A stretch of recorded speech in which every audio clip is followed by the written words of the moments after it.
Hello everyone, I'm Bishi, and tonight we are playing more Great Ace Attorney Chronicles. We are in Resolve, episode 3. I think we're in the second day of investigation. And we left off talking to Gina. I have some notes from last time to help me remember what we were doing, so hopefully I won't get too lost today. But yeah, let's see. What was I doing last time? I need to finish talking to Gina, maybe explore the background, so like examine, and go up the stairs to investigate the machine. That's what we gotta do. Looks like we aren't going for a shim. Yeah, not tonight. Not tonight, but I do want to give it another good stream. I'll probably finish it next time. Okay. Let's do... yeah, I guess let's converse. I might even have her say this line again because I don't quite remember what happened last time. I mean, last time we learned a lot of different things. We learned that there are 2 explosions that happened. There might have been a trick to the experiment. Maybe the victim was never on the stage and the explosions were a distraction. The green balloon was shot down by the crossbow, and that green balloon was like a 4th one that was not supposed to be up there. And we think that Mr. Asman was in the balloon and then it was shot down, and that's how he fell. So we've learned a few things, but let me just read through this without even voice acting. I'm just gonna read through it. Gina, we were actually hoping that we could investigate the scene again. It's around here, you can do what you like. And then the puppy, of course, how could I forget about the puppy? I'm gonna be playing with my new friend here, Toby. The machine that exploded must be at the top of the stairs. Okay. Oh, I remember this. Okay, so she's basically saying, oh, you can't go up there, you need permission, but we already got the permission, so we can go up there. Okay, that's fine. So nothing that I need to write down. I think. There's like one key detail in this conversation that will come in handy later. You never know. You really never know. God, there's a lot of dialogue. I wonder how long the dialogue would be, like all the dialogue in this game, if you just put it in like a Word file. Like how many pages would it be, I wonder. Just, you know, a visual novel. I always wonder, like, how long is it? How long actually is it, like, compared to a book or something? A paperback novel versus a visual novel. Okay, we got today's trial. It was great, weren't it? I had a right laugh. It was a new one on me, that. You know, being in court and not spending the whole time worrying I'm about to be found out. You did keep an awful lot of secrets in all your previous court appearances, didn't you? Yeah, and Odo's made things hard for me every single time and all. Just doing my job, Gina. But watching someone else get in the neck is a lot of fun, actually. It was amazing when you showed that dodgy professor's dodgy experiment was a total fix. The dodgy professor, as you put it, Gina, is Mr. Naruhodo's client. Yes, I'm starting to wish he wasn't, though. It's the boss I feel sorry for. Sent off to do the impossible. What do you mean? He's supposed to arrest that other cove, ain't he? And in time for tomorrow and all. You know, the dodgy engineer. What's his name again? Mr. Drebber, you mean? Enoch Drebber? That's the one, yeah. So the police are looking for this mysterious man with the black monocle. I guessed they would be. It's putting too much on the boss, if you ask me. He says it's giving him gut ache. He has a tummy ache! His tummy hurt! Oh dear. Hey, PC Man, welcome in. Oh dear, PC Man is here. Collapses into chat. Somebody get PC Man a water. Welcome in, PC Man. I guess it depends if people go all over the dialogue options and flavor text. Yeah. I mean, every bit of dialogue in the whole game, I think, would be a book. I think it would fill a book. Which I guess is the point. Oh dear. But I do wonder if that isn't actually from all the fried food. Oh, the engineer's whereabouts. So Scotland Yard are trying to track down Mr. Enoch Drebber. I wonder if they've had any luck. He's really funny looking. Got 2 eyes what don't match. Stole a glimpse of a picture of him earlier. I mean, I didn't actually pinch it or nothing. The old devil's got it. Sorry? Who? You know, that scowling reaper what's always glugging down glasses of that blood-red plonk. Plonk? Ah, Lord Van Zeeks. He's always had it in for me, that cove. Dunno what he's always scowling about, mind. Probably would have been a pretty good boss as it goes. Should rather be the Reaper's apprentice than a detective's trainee. The way I see it, if the choice is between a chip-guzzling detective and a chalice-glugging demigod, you're equally badly off with both. I suppose you're right. I hadn't thought of it like that. Glad we put that one to bed. Anyway, the point is, everyone at the yard's dead set on finding the fishy engineer. But there don't seem to be no clues to go on, so they're stuck. There's nothing that can lead us to Drebber at all. Interesting. Vaguely waves. Hello, Piecemeal. I hope you're doing okay. Toby the dog.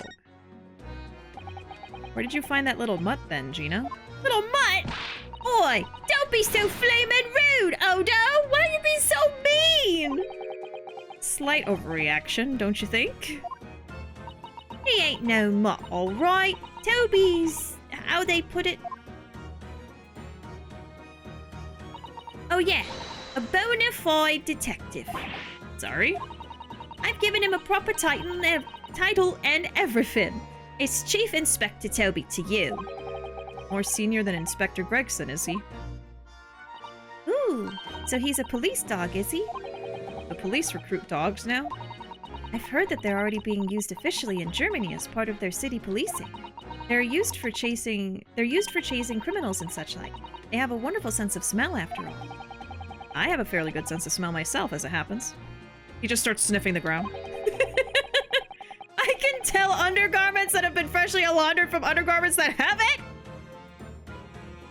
I would hope you could do that! I would hope so. Ah, that's nothing compared to this little fella, Odo. Pardon? Yeah, like, what are we talking about, man? What are we talking about? Hey, Zoe, welcome in. I was gonna make a little German boy joke, but Gina's on screen, so I'm just happy now. Yeah, I had to make my title Little German Boy because that was like the highlight of the last stream that we did. And we're probably gonna see the Little German Boy again today, as long as I get back to court. Hopefully. I want to see him again. I need to do my Little German Boy voice again. Please, Ace Attorney, please. Ryu said I got that dog in me. No, yeah, he'll get on all fours like what's his name from Dungeon Meshi and just start barking. Oh, really? According to what the boss said, once Toby has got a good whiff of your drawers... Oh my god, look at that though. He's really sniffing. He could chase that scent to the other side of the world. Look at him. Look at that innocent face. What? To the other side of the world? You mean he can swim?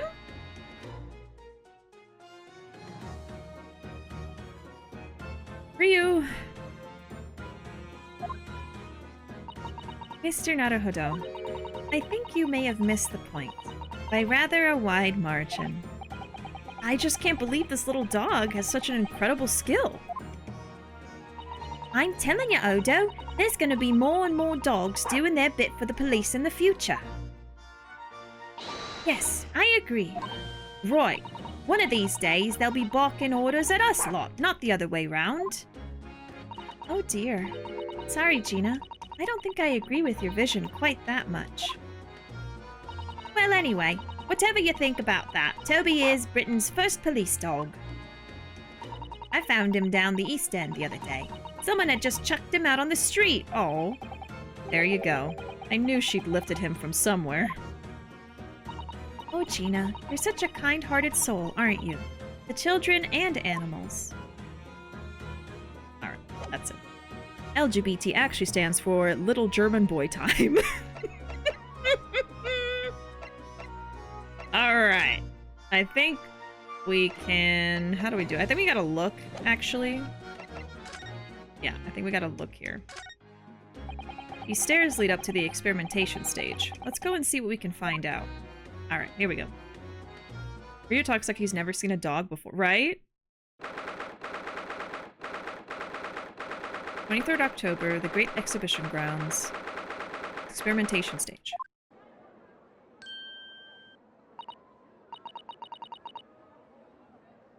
Oh, exhausted and feeling very burnt out. I'm sorry, PC Man. I'm so sorry. Well, at least it's Friday. I hope that you're able to get some good rest over the weekend and recuperate at least a little bit. It's some well-needed rest. Oh my god, it's Thursday. I'm so sorry. I thought it was Friday. I'm so sorry. I'm so sorry. It's almost Friday.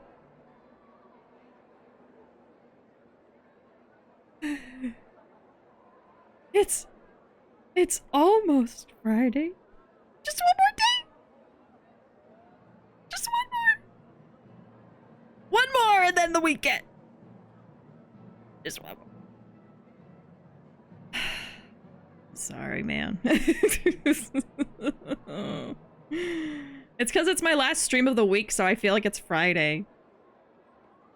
It feels like Friday. Yeah, I keep messing up this whole week. This whole week. I thought it was Friday earlier, too. Almost used the Friday command, and then I realized, yeah. Yeah, I'm clipping that. Feel free. Feel free to clip my mistakes. It happens every week. Okay. Oh my, so this is the machine.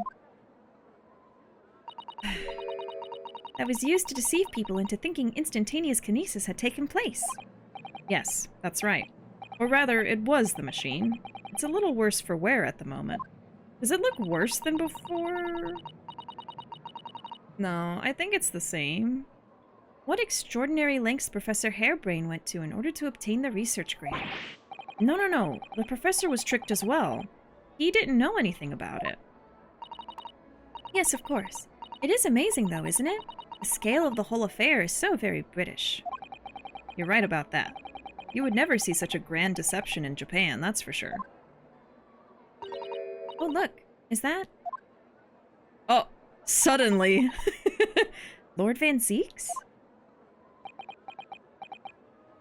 So, I think we're more or less done here, aren't we? Shall we, Miss Susato? Already? He is the Reaper, remember? We would do well to keep our distance, I think. But we have permission to be here, from the top. We're perfectly well allowed to investigate this machine, as long as we don't touch anything. From the top? You mean Lord Strongheart? Exactly. So we can stay here and stare at this wreckage for as long as we like.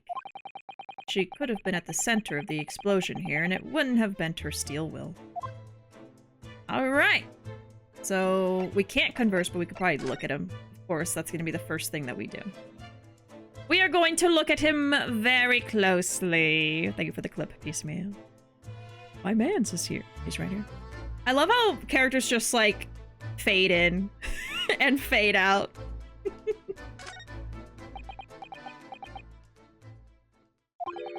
Ugh. Least approachable man in the world winner. 10 years in a row. Be strong, Mr. Naruhodo. Your country and your assistant stand firm behind you. Lord Van Zeeks. He's just so pretty. He's so intimidating. What? Well, beautiful weather we're having, isn't it? I thought I was making it quite clear that I didn't want to be disturbed. Apparently, you Nipponese are unequipped to read the signs. Oh, I read them. I just chose not to understand it. So, What are you doing here? Entry to this area is prohibited. Well, the thing is, Lord Chief Justice Strongheart granted us permission to investigate, on the condition that we didn't disturb anything. And yet you've managed to disturb me. Oh, okay. Ah. Never mind. State your business, then. Come to think of it, there are quite a few things I'd like to ask Lord Van Zieks about. Not least of which is that awful case, even though it's nothing to do with this. Ask away, Mr. Naruhodo. You won't know unless you try. Oh, brother. Oh, brother, indeed! You're a brother, Clint! His eyes, I know. So beautiful, yet intimidating. Hey, your brother. So, Clint was the name of your older brother, I understand, Lord Van Zieks. You Nipponese. I always have to be on guard whenever you're around. So, you've been investigating me, have you? Oh, no, it's not like that. Well, alright. It is a bit like that. My older brother was also a prosecutor. He was the pride of the Van Zieks family. But tragically, a vicious killer took him from us. The professor, you mean?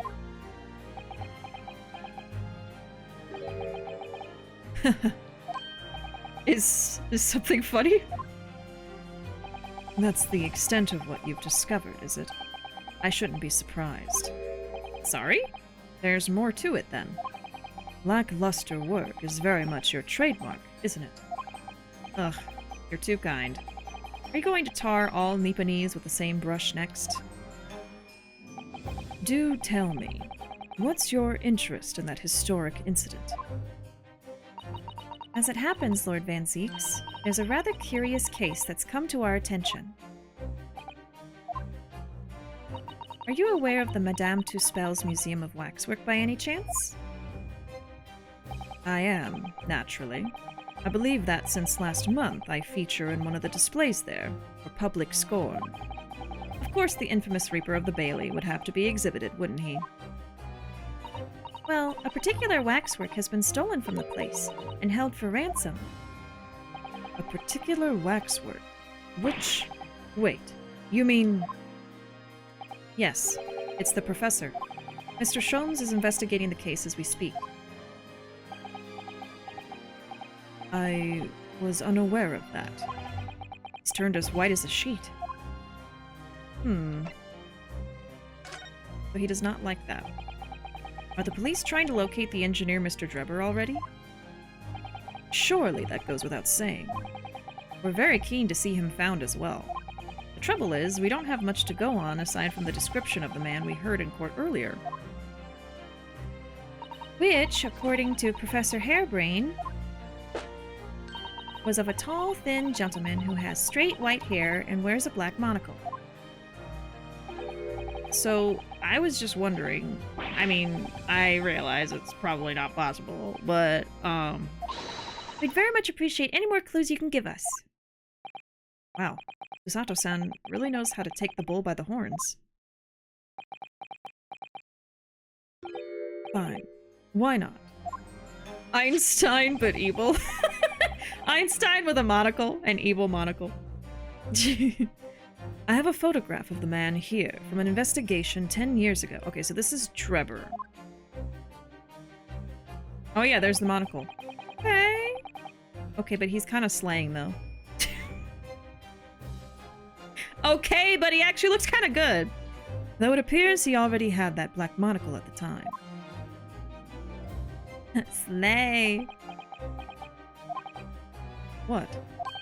Oh, no, nothing. I was just surprised that you shared that with us. We all need the man's testimony in court tomorrow, which means we have to do everything we possibly can to track him down in the short time available. So why wouldn't I show you the photograph? What is it about Lord Van Zieks? Sometimes I just can't work him out at all. Photograph of Drebber has been added to the court record. A photographic print of the engineer, Mr. Enoch Drebber. It's hard to make out, but he appears to be wearing a monocle with black glass. Okay. See, but then when they were saying a black monocle, I thought it was just like the rim, but it's actually the glass. Interesting.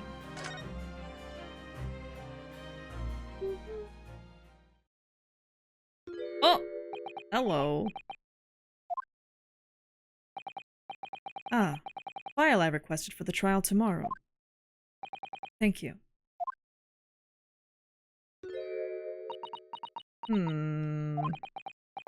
Are you alright?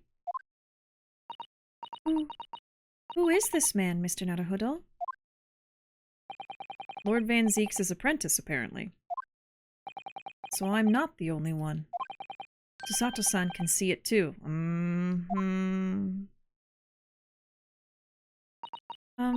Lord Van Zeeks, may we speak with your apprentice for a moment? With him? Why?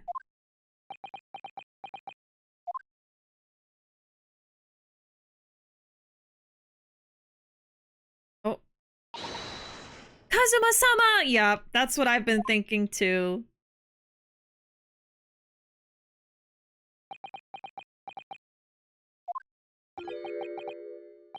Kazuma. Huh? I don't believe it. Your posture, your presence. It can only be... It's you, isn't it, Kazuma-sama? Yeah, she just accused him. She was just like, it's you, isn't it? Tell me right now. And then Ryo was just like, I have a funny feeling about that guy. And then left. But Susato's just like, it's you, isn't it? Tell me now. Yeah, so the first time I saw The Apprentice, I got an inkling of maybe it was Kazuma. But I didn't want to say because I wasn't sure. And then, like, after that stream, I kept thinking about it. I was like, I think that's him. And then especially, like, after that, it kept hinting, like, oh, we don't know where his body went. We don't know blah, blah, blah, blah, blah. So I was like, oh, it's definitely The Apprentice. But, like, I don't understand why. Like, I don't know what he's doing or what's going on. Or why he died and is not dead. You know what I mean? Like, I know nothing. But... Welcome in, Panda. How you doing? How you doing? How's your Thursday? I thought it was Friday at the beginning of the stream, and I was like, happy Friday, everybody! The weekend's here! Frickin' Thursday. Oh. It's the Friday. It's the Friday. We'll just mix them all together.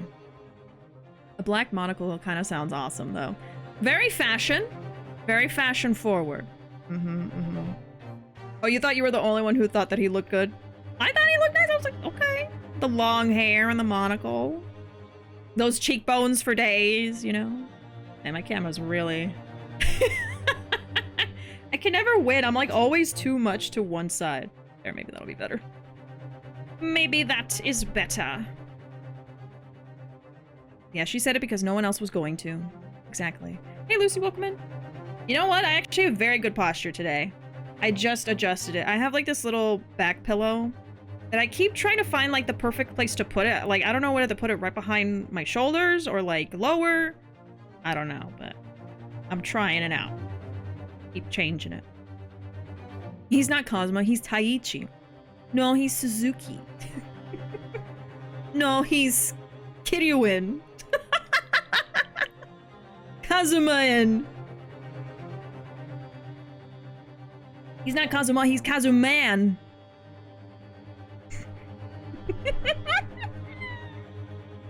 I felt something strange the very first time I encountered this cloaked figure. As if I knew him somehow. Can it? Can it really be you, Kazuma? He just walked away. Well, wait! Too late. What's going on here? Oh! Your apprentice. It's all coming together. Kazumate. He's British now. His name is Carl. With a K. What is your interest in my apprentice, exactly? You act as if you know the man or something. Well, kinda do. Better disguised than Kiryu, yeah. Since when has he been in your care? I don't recall you having an apprentice before I left Britain 6 months ago. Lord Strongheart introduced him to me about 3 months ago now, with instructions to mentor him as a prosecutor. Strongheart, huh? But he didn't tell you why, did he? The man appears to be suffering from amnesia. Oh my god, how did I know that? Because, like, there's no way if he remembered them that he would just ignore them like that. Like, if he was really trying to, like, play a part, maybe. But, like, with them crying for him, like, Kazuma, he would have reacted, but he had no reaction.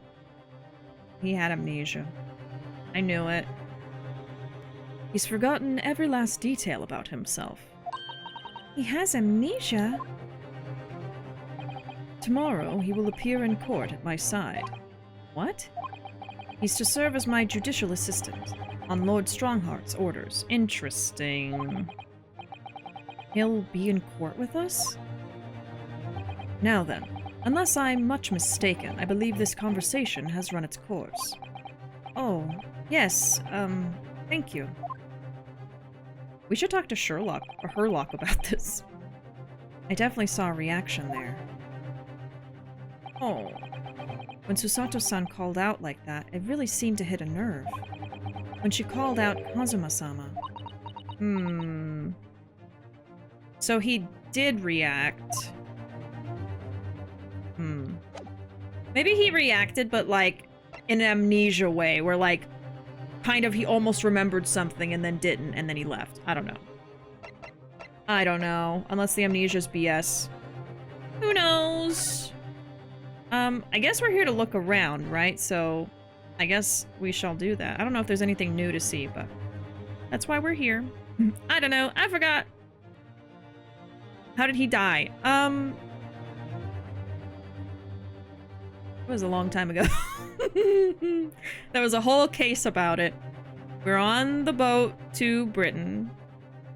And how did it end up happening? Was it the snake? Or was that made up? Oh my god. I don't think it was actually the snake, right? Like we thought it was the snake and then it was something else.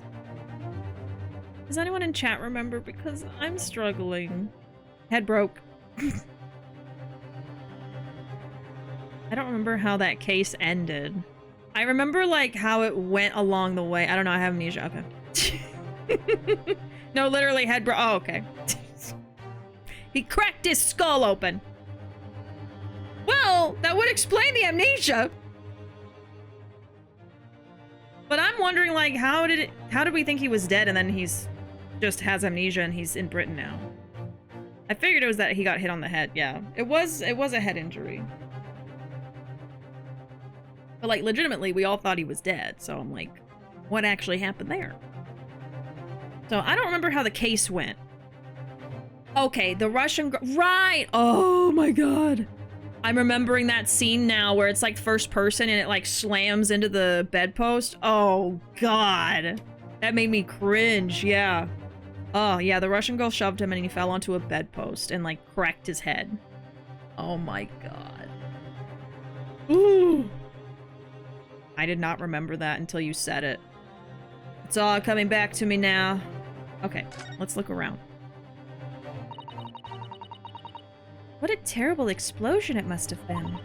Even the steel girders have buckled and twisted in the blast. And what they call the birdcage was right in the middle of it all, just here. But look, Mr. Naruhodo, that metal grill on the floor. Looks as though it's designed to open. Oh, like a trapdoor! It does, doesn't it? If the floor had opened at the precise moment the explosion occurred, the birdcage could have dropped through and disappeared from sight. I don't think there's any doubt that this was a very elaborate hoax, is there? Okay, I'm gonna write that down. Trapdoor on bottom of experiment. It's the prestige, I'm telling you. We thought he was dead only because Herlock declared himself. Okay, so Herlock's the whole reason for this. He's gonna get a talking to. He's gotta get a talking to. Fishy has amnesia. That explains the day of the week thing, yeah. Explains why I don't remember how that case went. Explains why I don't remember what I ate for dinner yesterday. No, if I sit here and think about it, I'll remember. Yes, I had a soup that I made with beans and corn and hominy, and it was delicious. That's what I had. But today, today's dinner was delicious. I got this new pan for free. I just have to do like a review for it and stuff. And it's a really nice pan. It's probably the nicest pan I've ever had. And I used it to fry up some tilapia today with some brown rice and salad. And the tilapia was so good. It's like the best fish I've ever made. Like, it was delicious. The skin was really nice. That pan was good. Oh, we ate good today. God damn it, Herlock. Yeah. And then his handler also went along with it. Right. I kind of remember that too. That's like a whole plot or something. Something's going on for sure. This wasn't here yesterday. Oh, so there is something different. Really? But if I'm not mistaken, it's the cage in which the victim was standing before he was apparently beamed through the air. That's right, the bird cage. According to what Professor Harebrained said in court, it's made of wood. Or more precisely, Japanese cypress, I think. Cypress. And despite having been in an explosion and then falling from a great height, it's relatively unharmed. What wonderfully durable construction, wouldn't you say, Mr. Naruhodo? I'd understood that the forensic investigation team had taken it away yesterday to examine it. I suppose they must have brought it back here when they'd finished their work. But sadly, not with the body inside it. Sadly? No, that's right. I know we were given strict instructions not to touch anything, but still. This is too important a piece of evidence to overlook. We might need it for the trial. A birdcage from the sheet has been entered. Yeah, we just picked it up and put it in our pocket. The wooden cage that was used for Professor Harebrained's experiment. This cage with the victim inside crashed down into the crystal tower. The crystal tower! Oh, is that it? That might have been everything we had to find. Can you tell us the brand? Yeah! I gotta look it up. Let's see.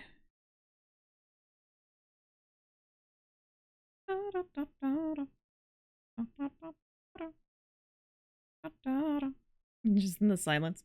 It was called Alva. A-L-V-A. That was very, very good. I don't usually splurge on, like, kitchen stuff. Like, sometimes, like, our rice cooker is really good. But, like, pans, I usually just get whatever. So this is the nicest one I've gotten. Just got new pans with my new stove, too. Ooh. Yeah, because you have to have, like, the right kind of pans for that stove, huh? Apparently this one can work with any stove, so it's great. It's a non-stick, but it's not Teflon. I don't remember what kind it is. Like, I don't remember if it's ceramic or what. I don't remember. I just know it worked good. The Crystal Tower, yes. Okay, Susato. You'd already met that masked man, hadn't you, Mr. Naruhodo? Yes. Yesterday, in fact. At Lord Van Zeek's office. Oh yeah, that was just yesterday. I see. And if Kazuma-sama really is still alive, it means that Mr. Sholmes lied to us. Right, okay, good. She's remembering that. I know. We're going to need to speak to him about that. You're going to have to leave now. The forensic investigation team are due to arrive shortly. If they find you here, it will cause problems. What sort of problems? Foreign affairs problems. Well, we could do without that. Alright, we'll be on our way. Let's go, Miss Susato. We've got a particular detective to have some terse words with. Of course.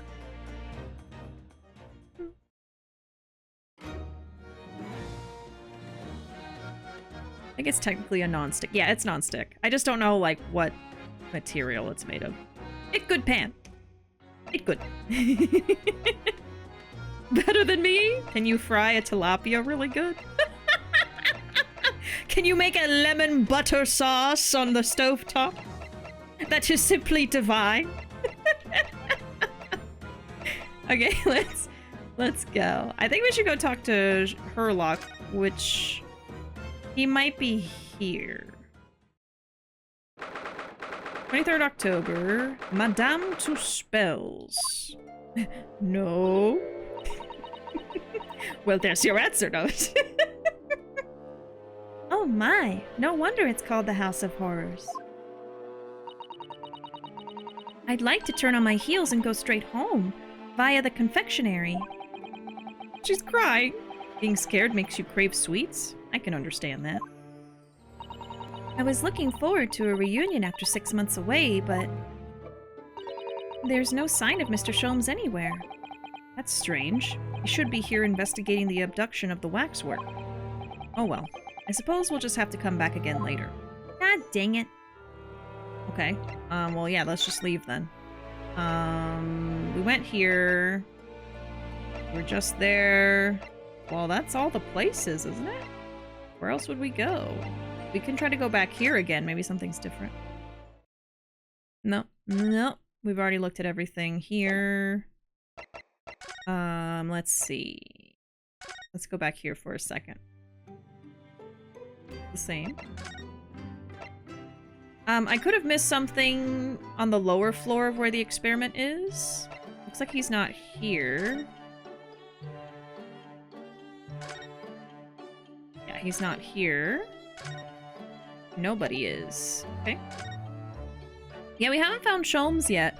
He should have been at Madame Tusspells, but he wasn't there. She said let's come back later, so maybe I just haven't done something that would make him appear yet. I'm just seeing if there's anything different anywhere before I try just, like, exploring. Yeah, we already talked to him. I remember that. We were just there, and then we just tried those two places. We could look around here, but I feel like there's nothing for us without Herlock being around. Yeah, he should be, like, right here, but he's not. Okay. You gotta say abracadabra. He's hiding it. I gotta pull back the curtain to find him. Well, let's go back here. I didn't look around too much. Okay, let's examine everything here. Because that was another idea I had, that like maybe I want to look at this with Susato. What a shame that the symbolic landmark of the Great Exhibition has been damaged like that. Yes, unfortunately, the birdcage crashed in the most prominent position possible. It's the gods giving us a warning, if you ask me. Man must travel under his own steam and not cut corners with instantaneous kinesis. But imagine what might have happened if the birdcage had landed in a slightly different position or location.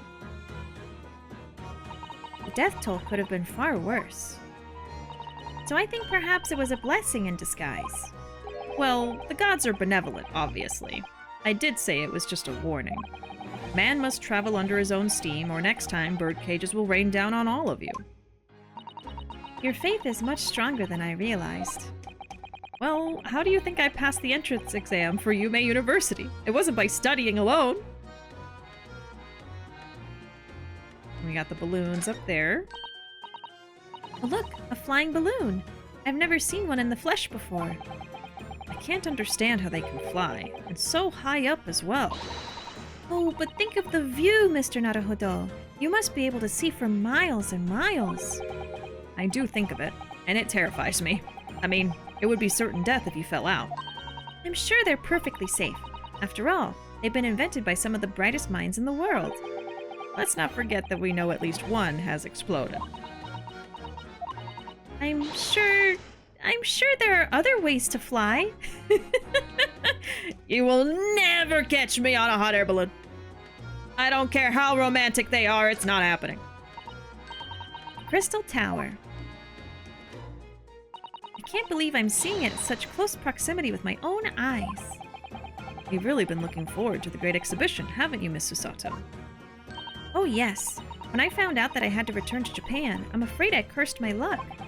But here you are, back in London, gazing up at the magnificent tower. I know. Perhaps I was wrong to curse my luck so harshly. Okay, so nothing really special being found here. And then I don't think we can go up there now. Already looked at that, we looked at that, looked at that. Okay, so it's not anything I've missed here. I guess I'll interact with this just to see what happens. We better not try going up those stairs to the stage area now. If we were to bump into the forensic investigation team, it sounds like it could make trouble. Okay, so we're done here. Completely. There's nothing else to do. Oh! Never mind. Oh, you've been on a hot air balloon in Australia? Well, you don't have a fear of heights, right? I do. I could never do hot air balloon, parasailing. I don't like roller coasters. I have a fear of falling from heights. I would hope that everyone has that. Oh no, yeah, we talked about that, didn't we? When we were playing the oil rig game. I forgot about that. We were all talking about phobias and stuff. Man. And I'm sure it's beautiful. I am sure it is beautiful and a magical experience, but my fear is too strong. I'd be too scared to look over the edge of the basket. You know what I mean? I would be like sitting and looking up at the sky and that's it, and that's not the point. Have a picture somewhere? Ooh.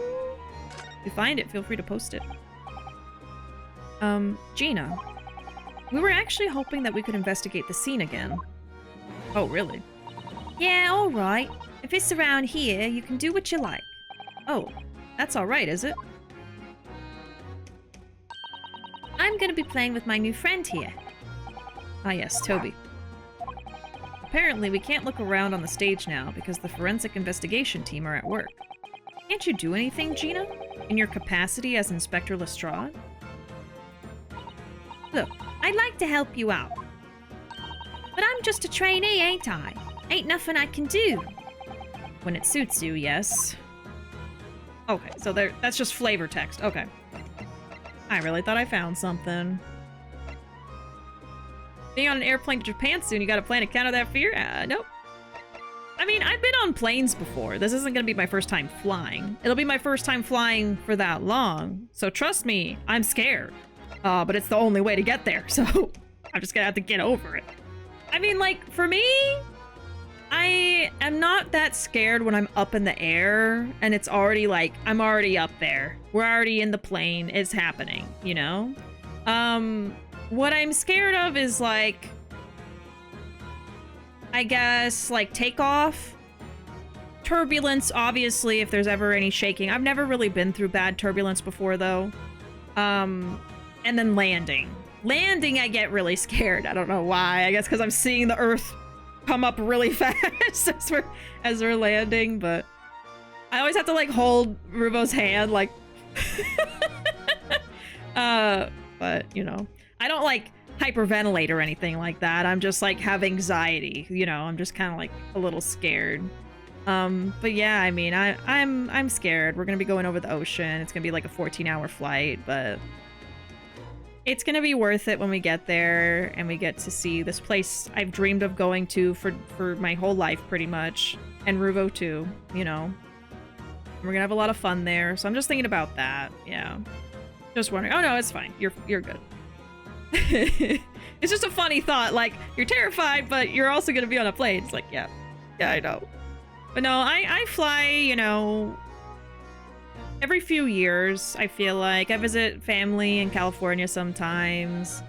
So I've flown there and back quite a lot over my whole life. So, you know, it won't be my first time on a plane. Hey, Arkham Welcome. It is time for the Ace of Attorney, indeed. You could sail there. Yeah, I'll learn to sail. And we'll get a sailboat and everything. I'm scared of being on a boat in the middle of the ocean, too. I don't have a phobia or anything, but like, I don't want to be on a boat in the middle of the ocean more than I have to be. I was scared on the cruise that we went on. I'm scared of everything, okay? I have anxiety, man. Okay. So it's not gonna be this. We already looked at that. Maybe Pearl? Not Pearl, sorry. I'm mixing up my characters. She's not there. Okay. I was thinking of, oh my god, what's the baby's name? Iris. I was thinking of Iris, and I said Pearl. Pearly! I miss the baby. Okay. It's not here.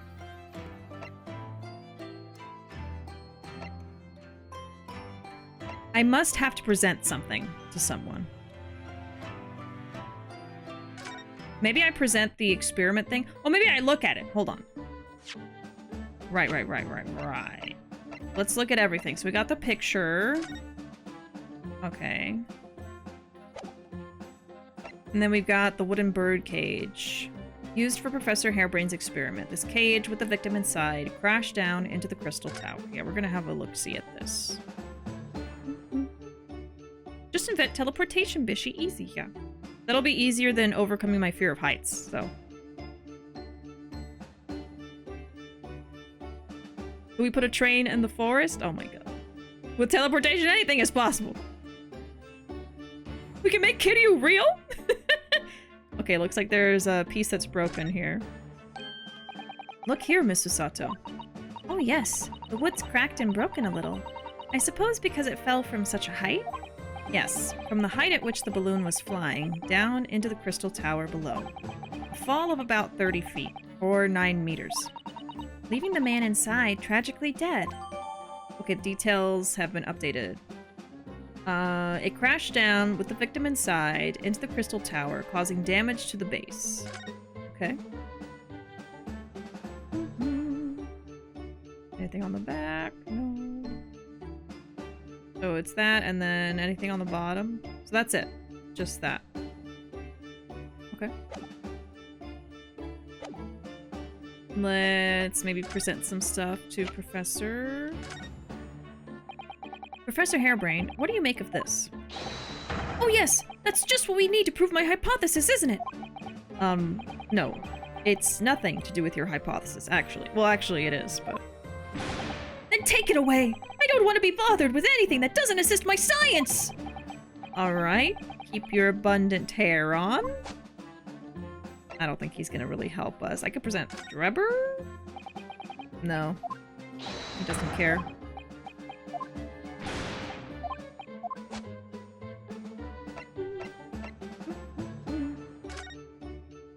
So he gave us this, so I don't need to present that, do I?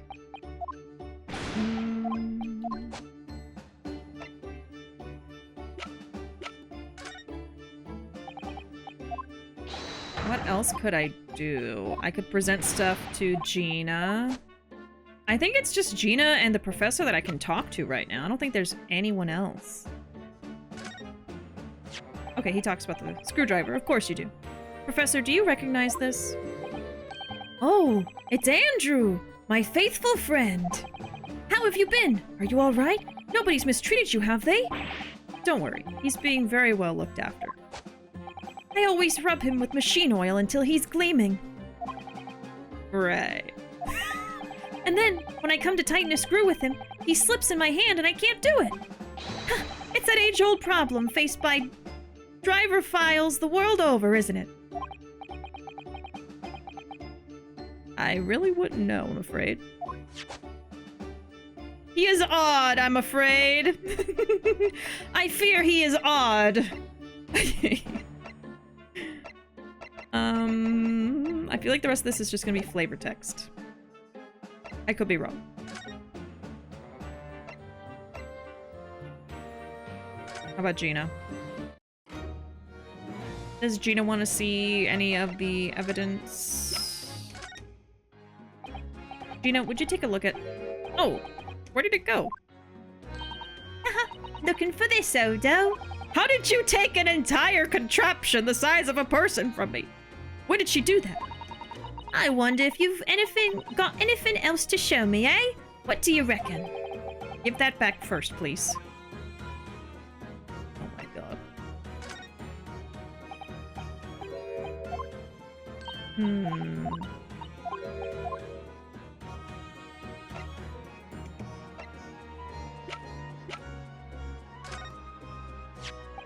Gina, have a look at this photograph.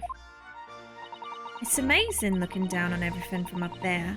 I love high places, me. Really? If I'm honest, I can't stand looking down at the ground when I'm high up.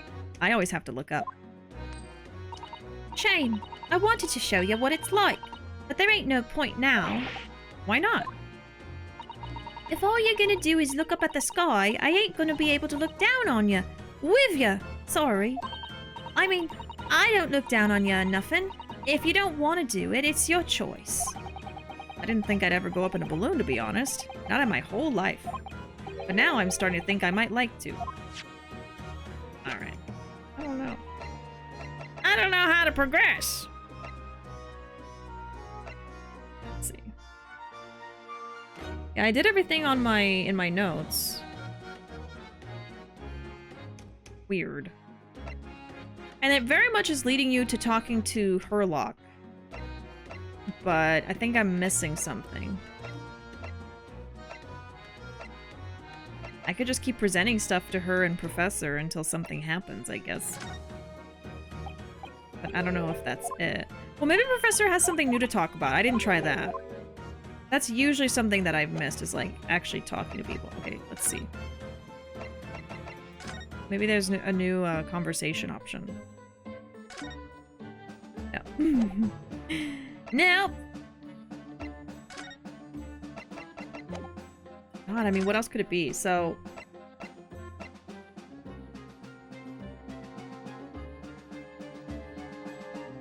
maybe I can talk to Susato and see what she says. What to do? Please help me. Do you know? I honestly thought I might never have the opportunity to return to Great Britain. And certainly not so soon. It's funny. For the past 6 months, I haven't been able to work in court. Meanwhile, you've been raising a storm in the Supreme Court of Judicature back in Japan. Please, Mr. Naruhodo. I may have been dressed as a man, but it was a very reserved performance. So what your father said in his letter about a Ryutaro takedown is reserved? Well, anyway, I'm back here in this great capital now, and ready to assist you again in any way I can. Thank you, Mrs. Sato. It's my pleasure, Mr. Naruhodo. I'm here to assist you in any way I can, but I'm not going to tell you what you're supposed to do next or what you're missing.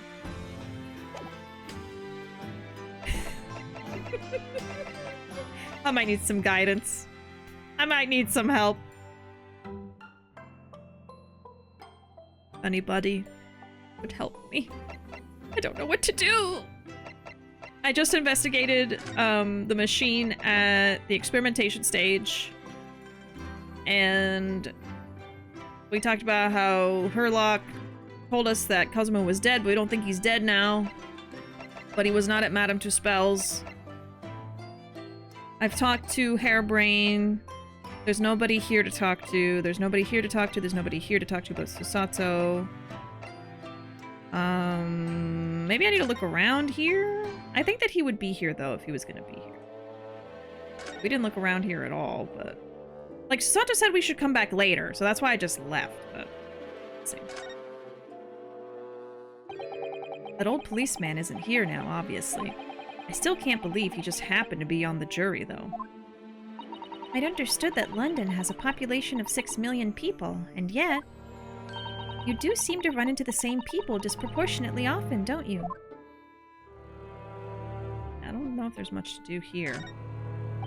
Ah yes, the heavy curtains in the middle of the House of Horrors.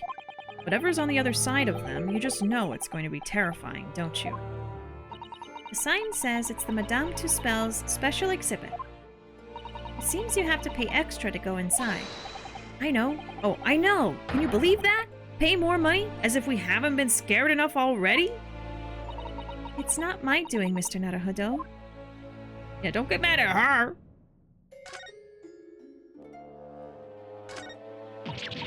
Oh, what a horrifying scene! A murderer caught in the grisly act. I know. And in case you were wondering, it's the one with the big knife that's supposed to be the killer. I don't think anybody would be in any doubt about that, surely. And did you know that according to the description, the bathtub at the back has no particular significance? What? Really? I would have thought it was meant to show that the killer also worked in a bathhouse peddling criminal wares. Ha! We have a new theory.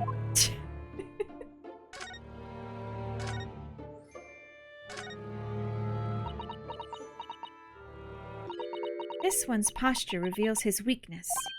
Sorry? The killer's stance leaves him wide open to attack. I'm quite sure I could see him off. With a Susato takedown, then a Susato squash, and finally, a Susato smash. Right.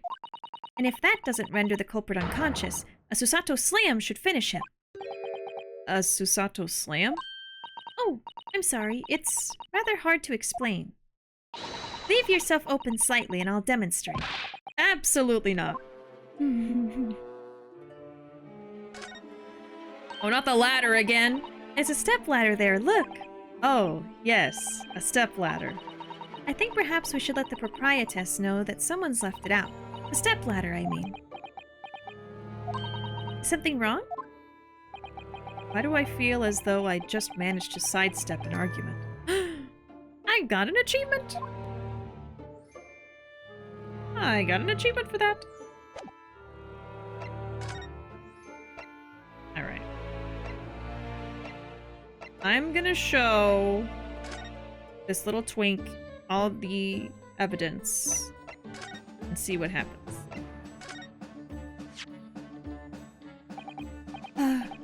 How could this have happened? You must feel awful. As well as a man losing his life, the Crystal Tower was greatly damaged, too. I know what happened. It must have been that. That? The day before the demonstration, I had my usual meal of frankfurters at the hotel restaurant. When I paid the bill, they gave me 3 shillings too much in change. But instead of saying anything, I just slipped the coins into my pocket. They're still there now. Oh, he said this before. It's divine retribution for my wrongdoing. That's what this is. For a scientist, he has some very illogical anecdotes. Yeah, we've seen that before. Let's work backwards then. I did call him a little twink because he is one. I'm just calling it like it is.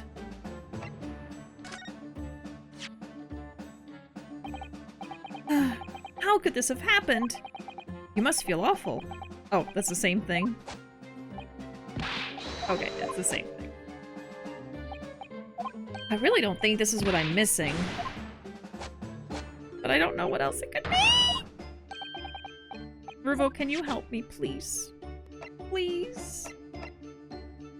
Please Google it for me. I don't want to get spoiled. I could show him this.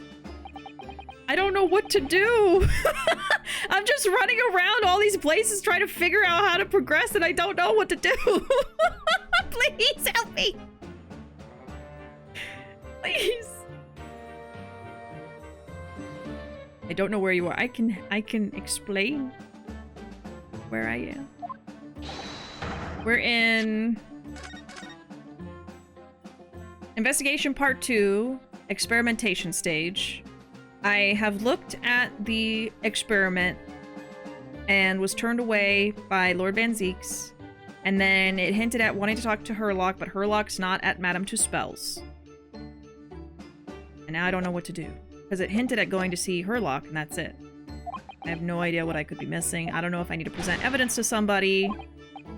I don't know if I missed examining something in the background.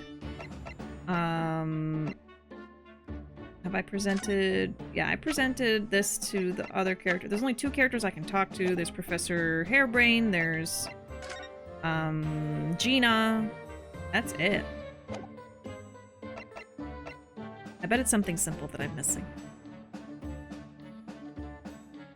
I love how characters who are into martial arts always call the move their name and then a martial arts move that already exists. Yep.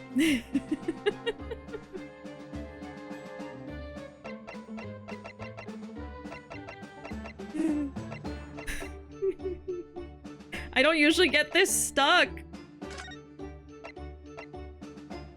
Oh, Lord. So we went here.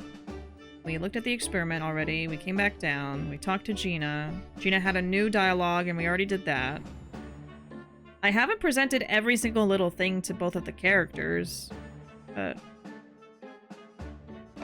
Looking, it seems like he should be there. Really? That's weird. I must have missed something, though, because he's not. There's probably, like, one thing I missed somewhere. Weird. Yeah, I looked here. There was no one there. We went here, and we already talked to him anyway. He's gone.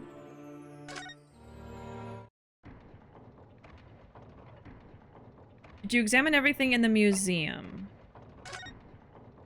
Madame Tusspells? We just did. Is he actually hiding somewhere? I don't think he is. Yeah, we looked here.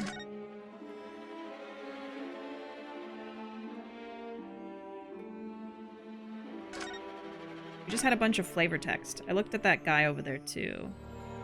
Step ladder, looked at that. Yeah, this is where Herlock is supposed to be. Or he was there before. Yeah, we looked at everything. I think I missed something. I just don't know what it is. I have no idea. I almost wish it would give you a hint sometimes, like, check this area, you know? And there's... oh, there's more to look at like that, but yeah, there's nobody. Just sitting behind that desk must make you feel so important, don't you think? Would you like to have an office like this, Mr. Naruhodo? With such a grand desk?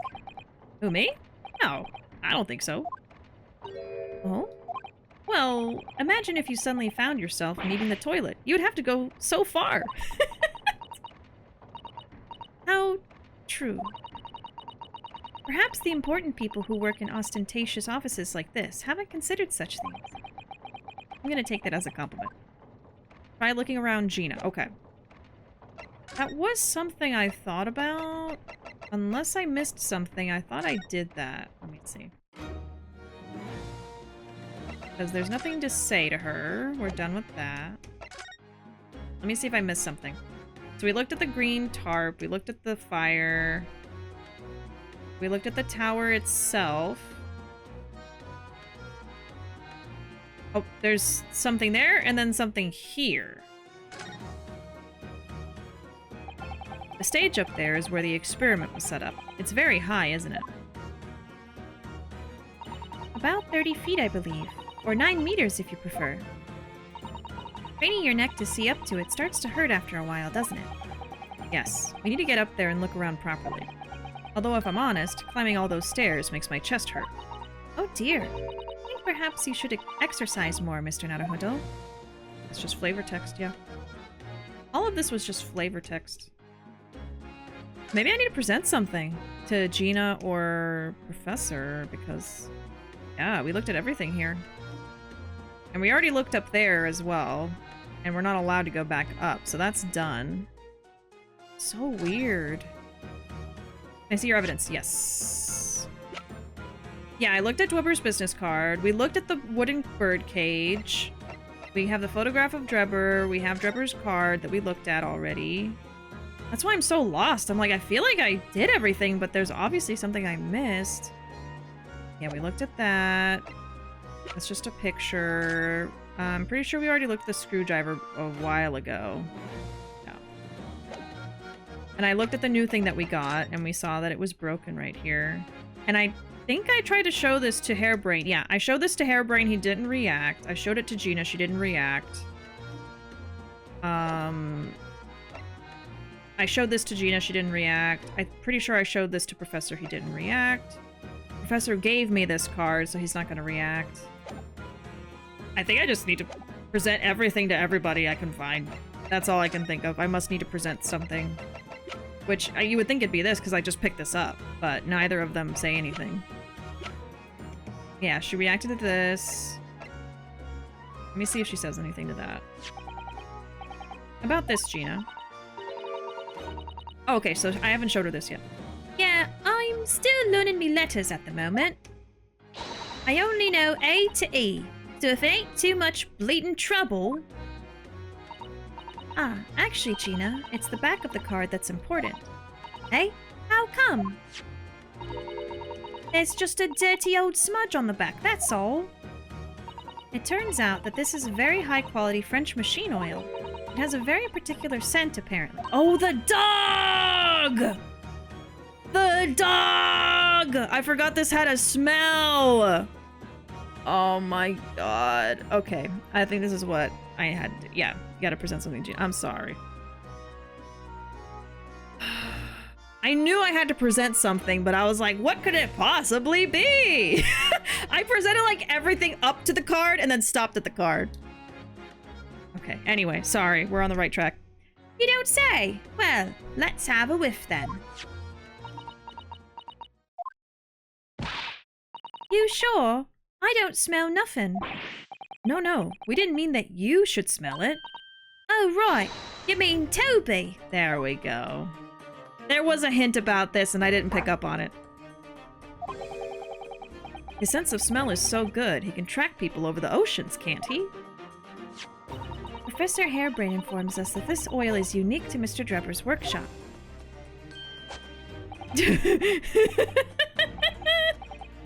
Sniff, sniff. Sniff, sniff, sniff. I know his tail, so cute. I think he's picked up a scent. So you mean if he follows the scent of this oil, Toby could lead us to that dodgy cove's workshop?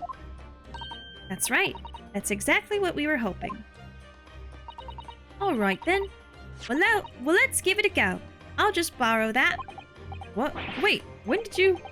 Once a pickpocket, always a pickpocket. If I can lead anyone to that Drebber's workshop, I'll be the boss's boss before next week. Oh yes, Gina. I'm sure you'll be promoted. Poor Gregson. Alright, there we go. Right then, Odo. Leave it to me. Sorry? We're gonna get going after that dodgy engineer cove right this minute. Oh, but hang on. Someone's supposed to be on guard duty here all the time. I'm afraid we can't help.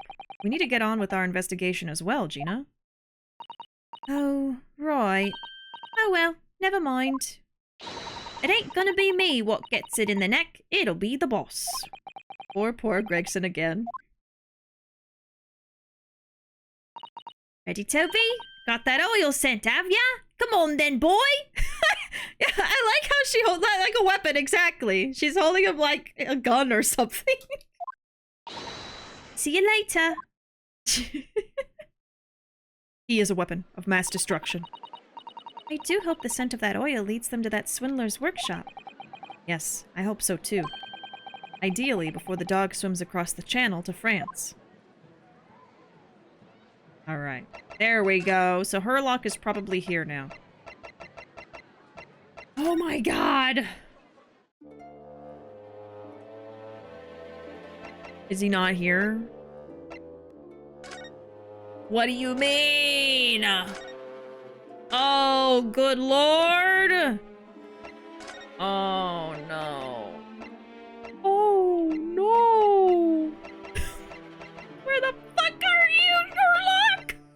Where'd you go? Okay, hold on. Alright, so she's gone. So now what? Is something different now that she's gone? I don't think so. I think she's just gone. Okay. Interesting. That should have done it. Yeah, that's weird. Maybe I need to show something to Harebrain too. Let me try to show him what I found. Maybe he'll react now. I don't know. I feel like he should have reacted either way if he was going to, but... Let's see, let's talk to him. No? Okay. Got this? This is the... whatever dialogue. Weird. Okay. I'm just gonna go down the line. I know I showed him all of this, but... I'm just gonna show him everything. At this point... I don't know what's gonna matter, what's not.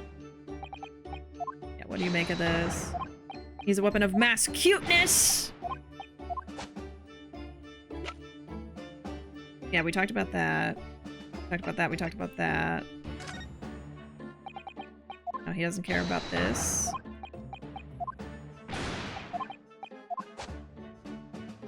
How about the crossbow? No?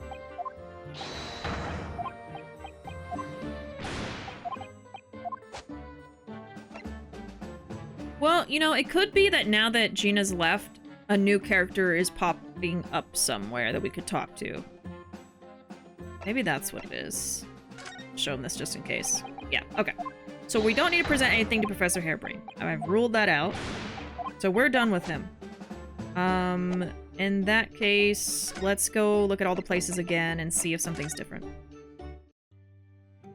This is the same.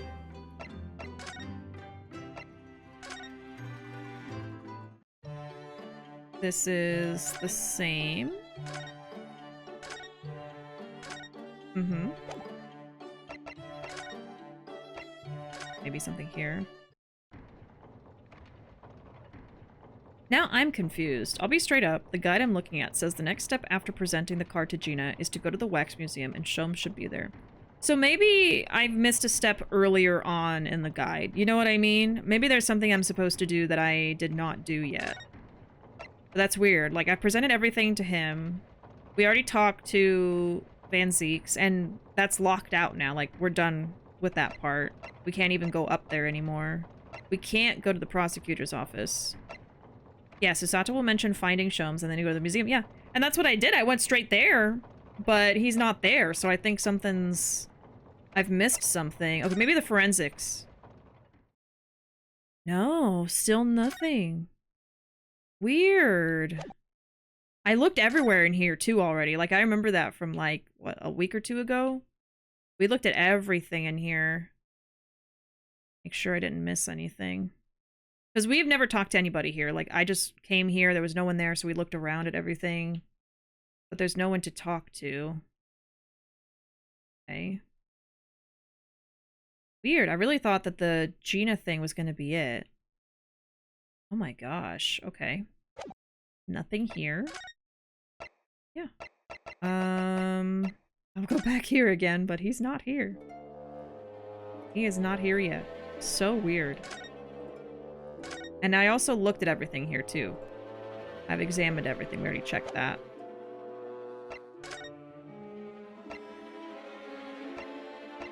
Oh, this is probably the most stuck I've ever been. Did anyone appear in forensics when you looked the first time? No. Yeah. I haven't spoken to anyone in forensics.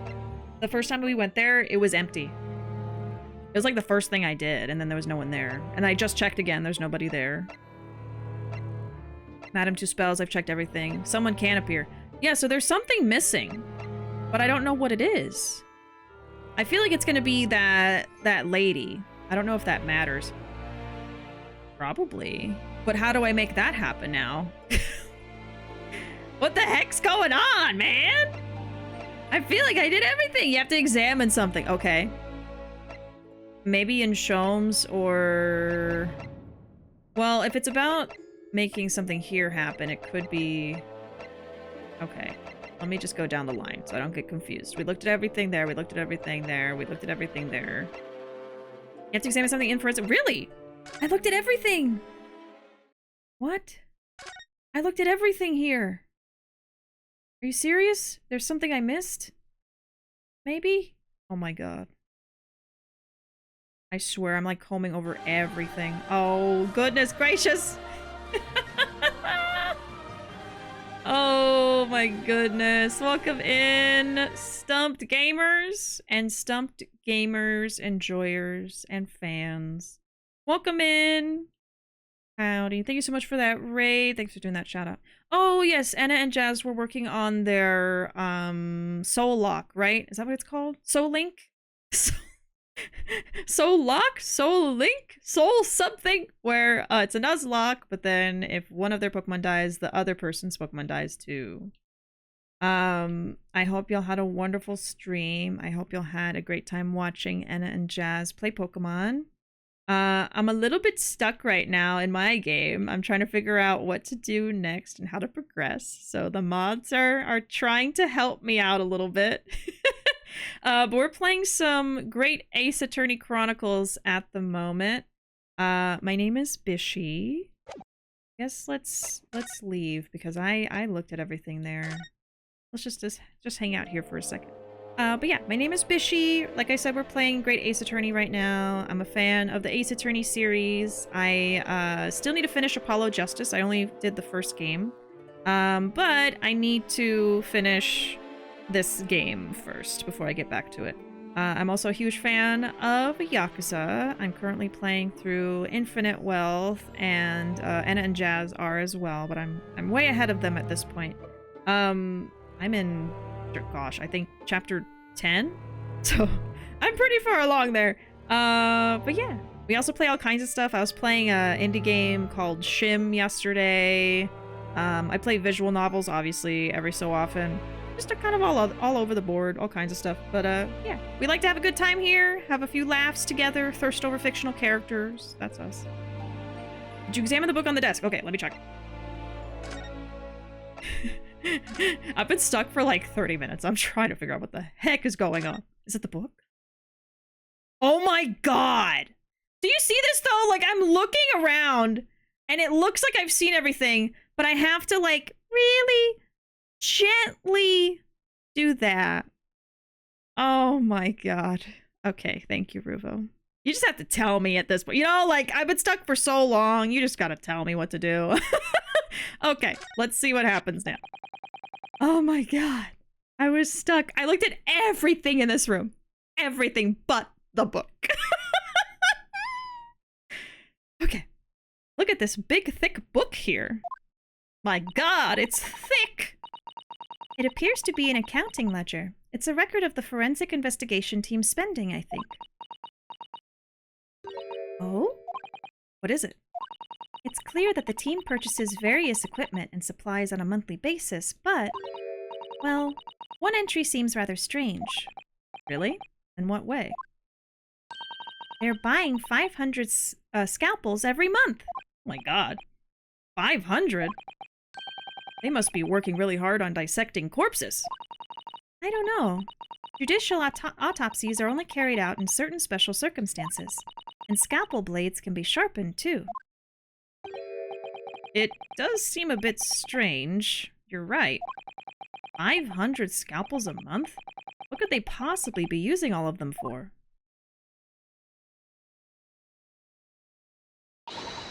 What are you doing? Oh, finally. Finally, something's happening! Ah! I'm happy to see you, honestly. I'm happy to see you, ma'am. I've been stuck for so long. I'm just happy to see a new face, even if it's not friendly. Sorry, we had something we wanted to ask you, but you weren't here, so... She's also kind of a baddie, so, you know, I don't mind that.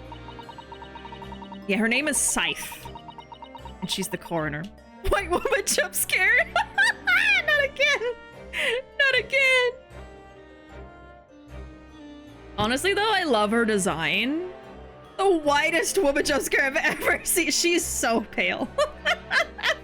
She is incredibly pale. Even her hair is really, really pale. So, you thought you'd snoop around. That's acceptable to you people from the East, is it? Well, what do you want? Also, I love, like, the little snake bracelet thing on her hand. Oh my god. Lord Strongheart told us, you see? That it was you who examined the victim's body. Mr. Asmon's body, I mean. That is the victim. So we came to ask you about your findings. On Lord Strongheart's advice. Very well. If the Lord Chief Justice has given his consent, I'll tell you what our investigation revealed. But when we're done, you must leave immediately. Alright! I'm just happy things are happening. Okay, your findings. So, you want to know what the forensic investigation team determined from its examination of the scene? The victim, Mr. Odie Asmon, who disappeared from the experimentation stage amid an explosion, and the Mr. Asmon, who appeared moments later partway up the Crystal Tower, were without question one and the same person. That is the team's conclusion. Interesting. Okay.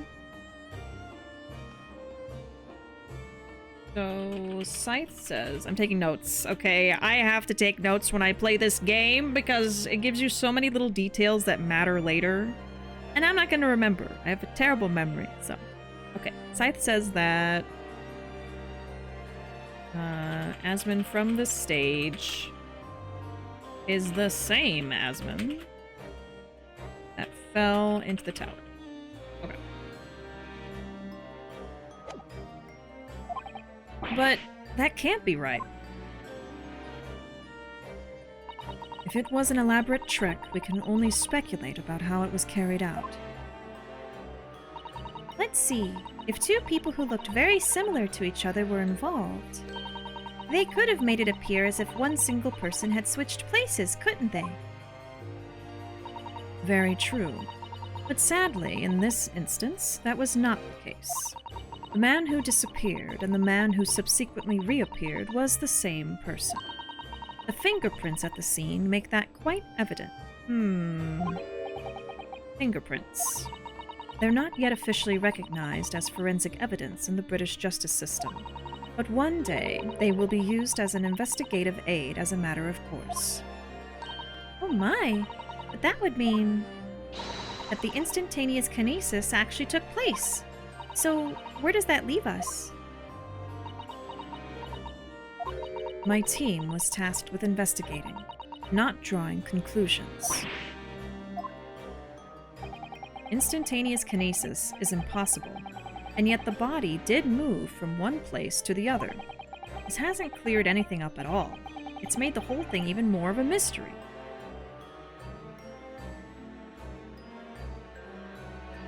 So they think that's what happened because of fingerprints.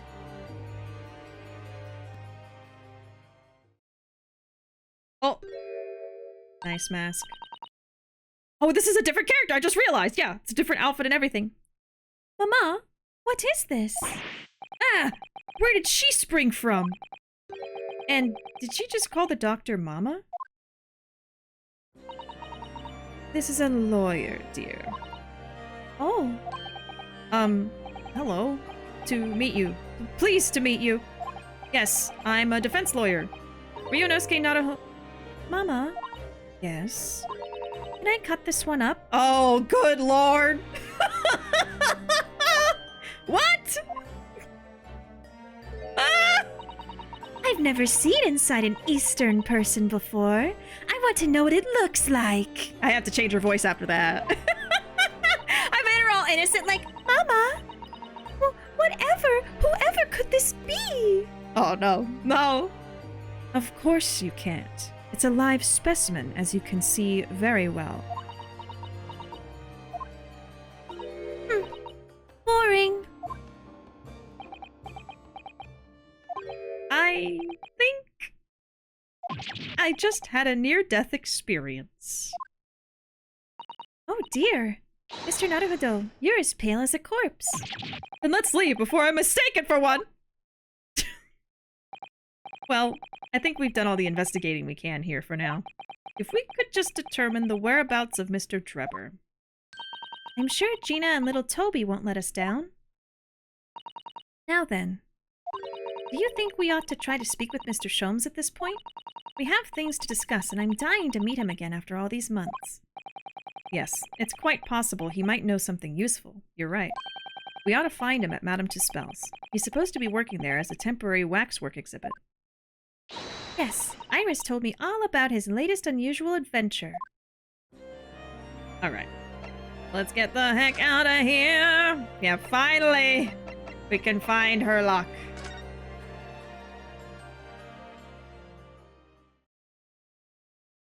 Now we got the creepy little girl. 23rd October, Madame Tusspells Museum of Waxworks. Where is that silly little guy? Here we are again at the House of Horrors. I'm afraid I haven't got used to the place yet. I'd still like to turn on my heels and go straight home. Via the confectionery, of course. She really is after something sweet today, isn't she?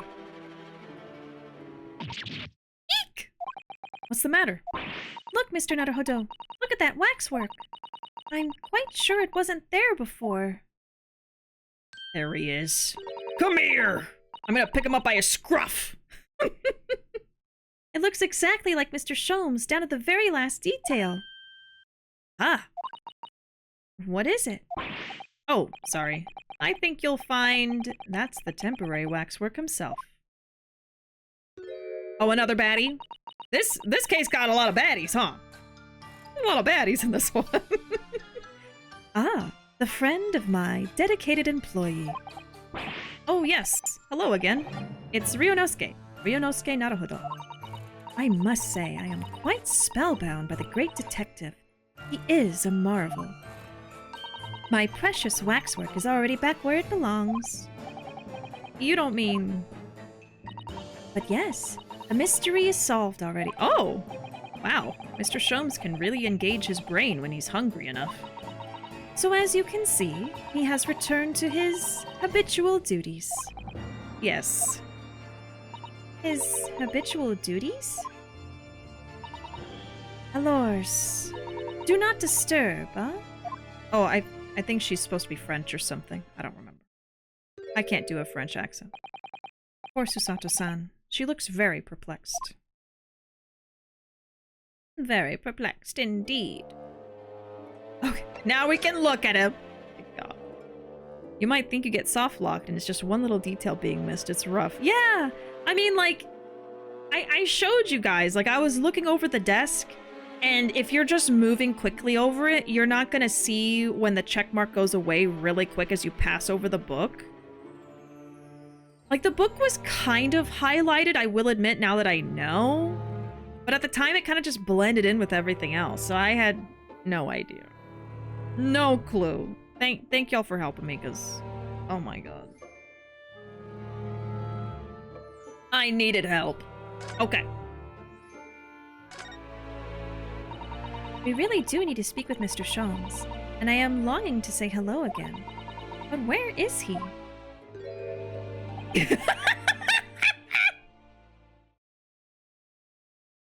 Not while her back is turned. I think you might find that he's quite nearby, actually. Oh, what do you... Indeed, my dear fellows, it is I! The world-famous great detective and waxwork, Sherlock Sholmes!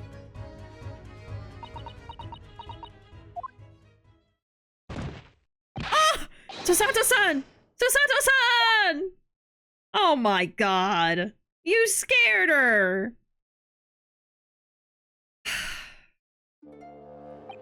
My most humble apologies. I thought I'd died and gone to eternal paradise for a moment, via London. My dear madam, allow me to make amends by offering you a tasty free deduction at some point. As long as it's not of questionable street food quality. I don't understand. Why are you working as a waxwork here, Mr. Sholmes? Merely a secret identity, you understand? Though the case is largely solved now. Largely solved? We're talking about the waxwork abduction, I presume. Indeed we are, my good fellow. As I predicted, it was as easy as proverbial pie.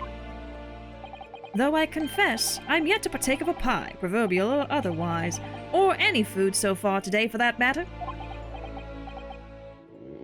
Oh! Somebody get him a snack! Grab some saltines or something! That stomach rumble echoed around the whole museum. So, how did you manage to solve it so quickly? Ah, well, do remember I said it was largely solved. Anyway, I simply negotiated with the culprit. Are you familiar with the so-called telephone? Oh yes, it's a most modern invention, allowing you to hold a conversation with people far away. In Japan, only the imperial capital and a handful of other cities are connected as yet. This morning, a telephone call was received here from the perpetrator of the abduction. As such, I was able to negotiate terms, and in the end, the waxwork was returned. That's amazing. Just between you and I, it would appear the culprit had always intended to return the stolen waxwork in any event. Oh, But I thought whoever was responsible had demanded a ransom, no? Yes. I think perhaps the ransom demand was necessary to avoid unwanted suspicion regarding the true motive. But does that not mean your negotiating was entirely unnecessary? The fact that I must ask you to keep from Madame Tusspells at all costs. A hungry young Iris awaits my return to Baker Street, after all. Poor Iris. Now then, do I sense that you have some business with this great waxwork? Great waxwork indeed! Enoch Drebber. Oh, I want to ask him about Cosmos so bad, but we'll go in order. We're in the process of trying to track somebody down. Oh? Yes, a man by the name of Enoch Drebber. He's the swindler who duped Professor Hairbrain and the engineer who built the kinesis machine. A swindler and an engineer. Quite the modern man. He also seems to be a conjurer of sorts, too, with considerable knowledge of stage magic. We really need to locate him before the trial resumes tomorrow morning. We have so few clues to go on, that's the trouble. Do you have any good ideas? I have no data yet. It is a capital mistake to have good ideas before one has data.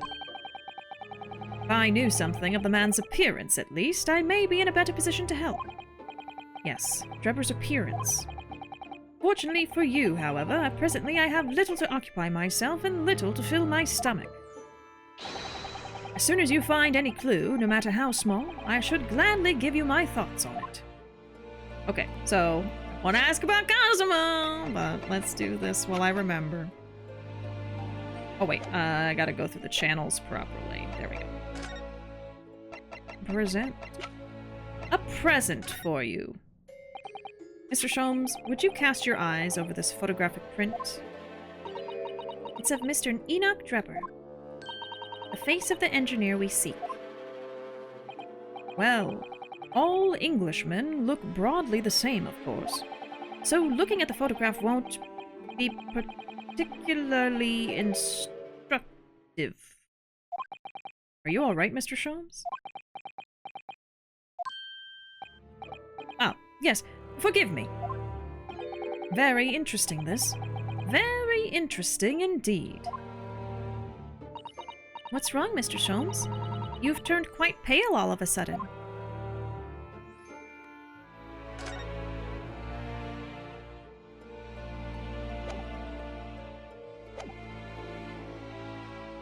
Girl, is this you?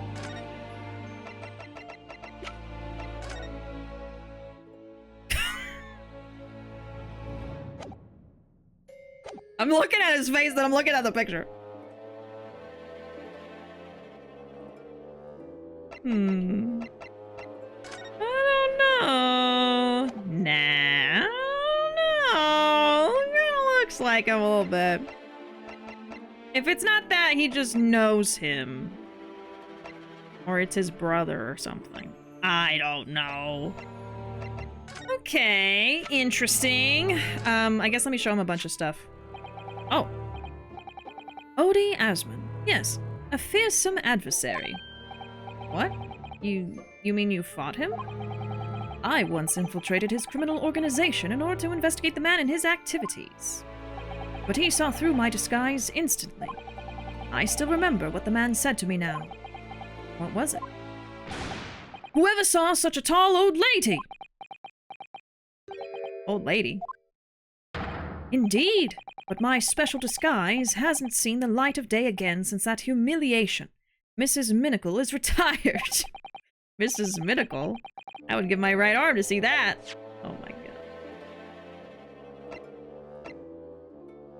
god. My favorite white boy. Mr. Sholmes, about this. As you will see, I'm rather busy at the moment. If it's advice you seek, come to my office tomorrow and I shall be happy to help you. Shall we say threepence per item as a consultation fee? That's 2 hours of gas, that is.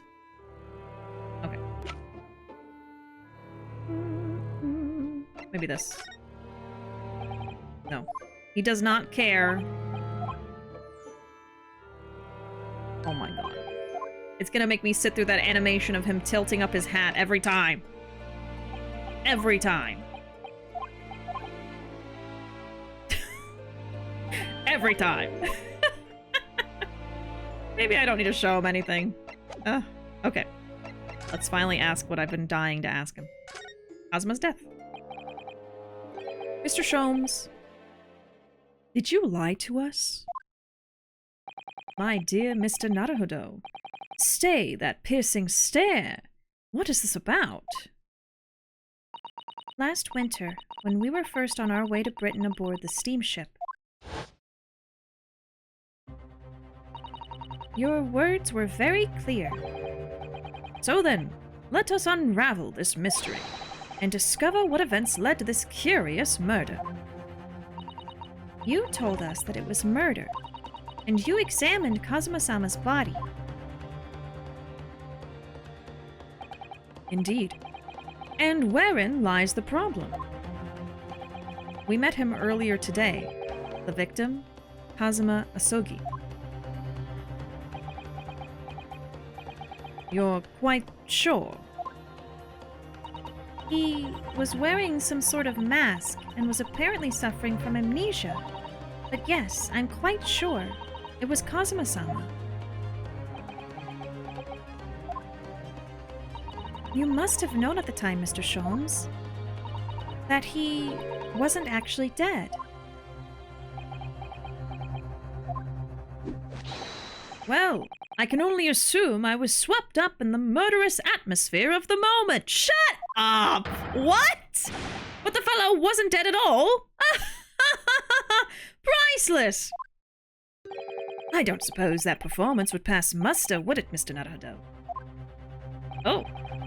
I could believe that the crewman present at the time made a mistake. But not you, Mr. Sholmes. I will now tell you something of the first importance, my dear fellow. Great detectives are wont to lie. It will serve you well to remember that. Please, Mr. Sholmes. Tomorrow in court, you will find yourself on the threshold of a very great mystery. For now, I'm afraid that is all I can say. What? I have a suggestion, Mr. Naruhodo. Will you indulge me? Oh, well, what is it? As I explained to you when you arrived, the missing waxwork has been returned, and I personally reinstalled it in the exhibit from which it was taken, behind those thick curtains. Oh, yes, the Professor exhibit, isn't it? Would you like to see it? For a mere 5 shillings. That's a special one-time-only price, you understand. What? The opportunity won't come again, I might add. Wouldn't you like to see the fruits of my labor? Oh, well, we do have a rather pressing investigation to carry out. Perhaps we could postpone? The price is a very reasonable 5 shillings. I think you'll find it's well worth it. Are you being quite serious, Mr. Sholmes? Surely you need only look at my expression to ascertain if this is seriousness or silliness. I can never tell with you. That's the point. Very well. It couldn't hurt. Are you sure? Are we sure it couldn't hurt? Here's your 5 shillings. Gratefully received. So, the special exhibit awaits behind the curtain. I invite you to peruse it at your leisure. Leisure, leisure, however you say it. I think they would say it leisure. I don't know. I don't know. Well, the money's been spent, so let's go and see the special exhibit. Now he can buy chicken nugget. Through those heavy curtains at last. I have ideas of what we're about to see, but I don't know. I don't know. 5 shillings we've had to pay. It doesn't seem right somehow that Mr. Sholmes slipped the money into his own pocket, does it? No. We could ask Gina to retrieve it for us, using her special skills. Pickpocketing police officers and diddling detectives. Is this what makes Britain great? Not to mention demigod prosecutors taking the law into their own hands, or chip-loving inspectors. Inspector Gregson comes off rather well in that list, I think.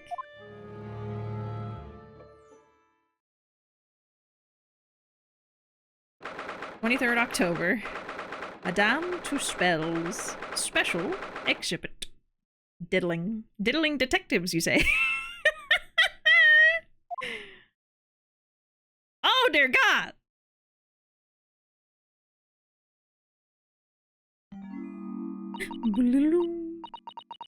Oh dear.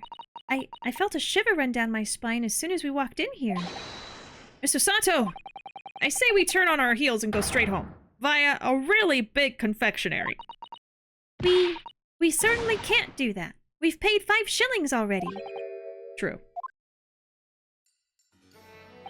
Actually, now I'm looking a little more closely. We've paid good money to see an exhibit that's clearly incomplete. The nerve of the great diddling detective is far more terrifying than anything else in this place. 5 shillings for this! This must be what Mr. Sholmes meant when he said the case was largely solved. Yeah, we want a refund. Where's the manager? Be that as it may, Mr. Sholmes heavily implied there would be a clue about the engineer in here, didn't he? But where? Since we've paid 5 shillings, let's do 5 shillings worth of investigation, shall we? Yes, we will get what we paid for. Is that fear or frustration that's making Susato-san's voice tremble? Alright, let's look around. Dead body time, oh lord. Well, let's look at this person. This part of the exhibit is just as disturbing as the rest. It looks so real. It seems to be a young man in a white overcoat. And he has a large shovel in his hand too, look. Perhaps we should investigate in a little more detail. Oh, okay.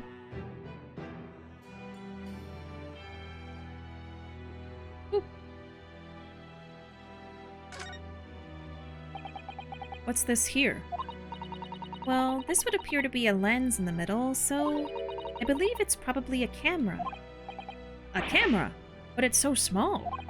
British technology is incredible, isn't it? I mean, what about Mr. Sholmes' skin prints? I think perhaps you should treat Mr. Sholmes' inventions as exceptions to the rule.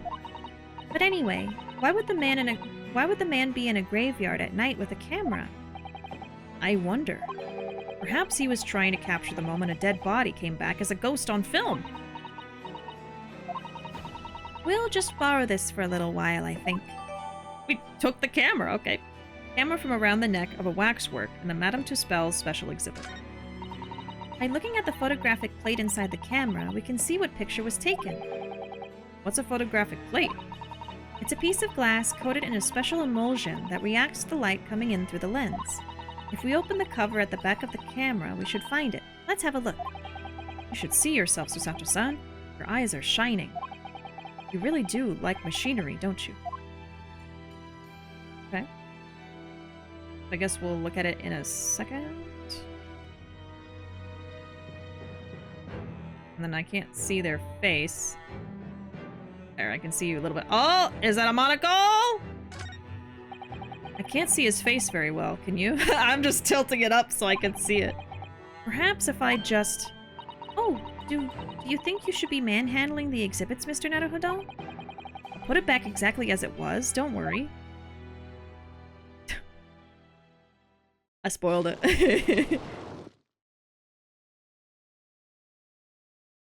There we go. Ah! What on earth? How can... I don't believe it. A black monocle. Mr. Naruhodo, is it possible that this man is... Yes. Oh, that's what he looks like. Okay. It's Enoch Drebber. He looks a little different than the photograph. Not so hot now. Yeah, I guess not. Enoch Drebber. The color of his hair is different, but it's unmistakably him. Oh yeah, the color is different, huh? Indeed it is. Oh, oh! Mr. Sholmes! This man is the subject of your present hunt, I believe. Yes, that's right. Just who is this man? Why is he here in this exhibit? And why does the convict behind him have no head? The head was missing when the model was returned by the thief who stole it. What a surprise. So then the case isn't yet solved, is it? Did I not say so myself? Largely solved were my words, I believe. But I must locate the missing head, tout de suite, as Madame would say, or I'll be in grave trouble. Grave trouble. A very hungry Iris still awaits my return to Baker Street, preferably with rations. Ah. You know, though, something about this room? Something about this room is strange. Strange? What do you mean? Well, the displays in the House of Horrors are supposed to depict real events, are they not? Indeed they are, Miss Susato. Do go on. And as terrifying as they are, the scenes in the other exhibits are believable. But this one... This surely couldn't ever really have happened, could it? I think it's time I educated you a little. About the nature of the incidents involving the professor 10 years ago. Alright, here we go. Well, we also could look around more. So we looked at this, but I didn't look at, like this right here. So no head. Oh my god. Not so hot now. This is from when he was just a young, innocent twink. Oh my god. Let's look at this. This must be the killer, being known as the Professor. Yes, I think so. According to what Madame Tusspells said, he killed 5 victims, all of noble or royal blood. The waxwork is so lifelike, isn't it? Like all the models in this place. I know. It looks like it could start moving at any moment, doesn't it? If only it had a head, that is. Perhaps we should examine it in a little more detail. Oh, okay. Not much to look at other than that. So this is the condemned man. Yes, so-called professor. Then perhaps his head was chopped off by a guillotine. But unable to find peace, he emerged from his grave as a headless ghost.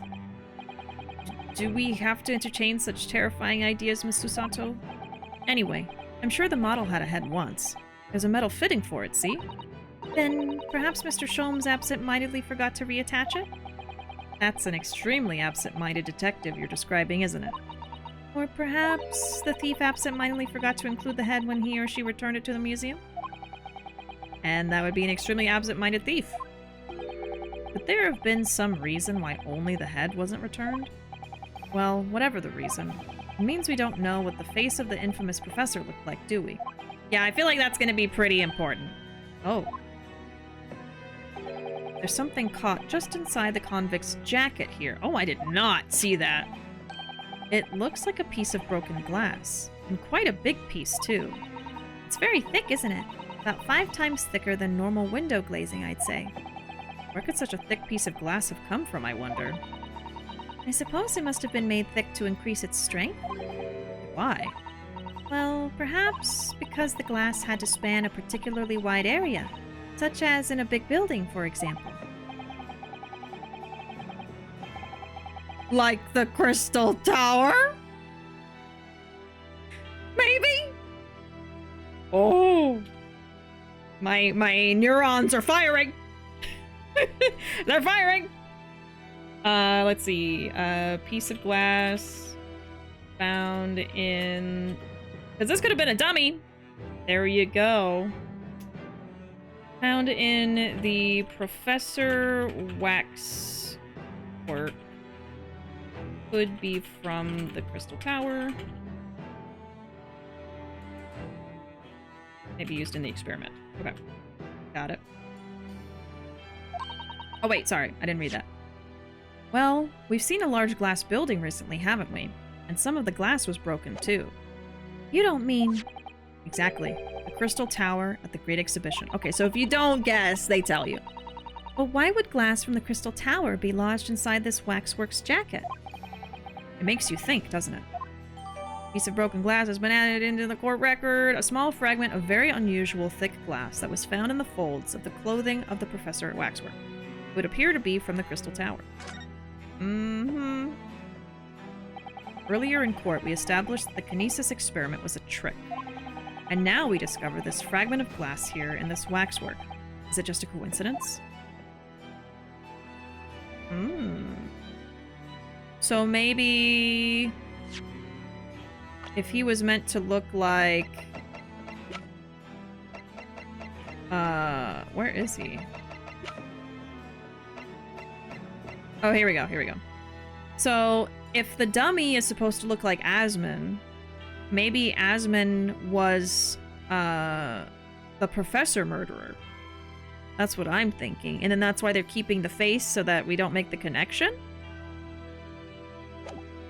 I don't know. But then who took it then? And who returned it? If Asmon is dead. I guess Drebber? Maybe they were in cahoots? I don't know. I'm gonna write that down too.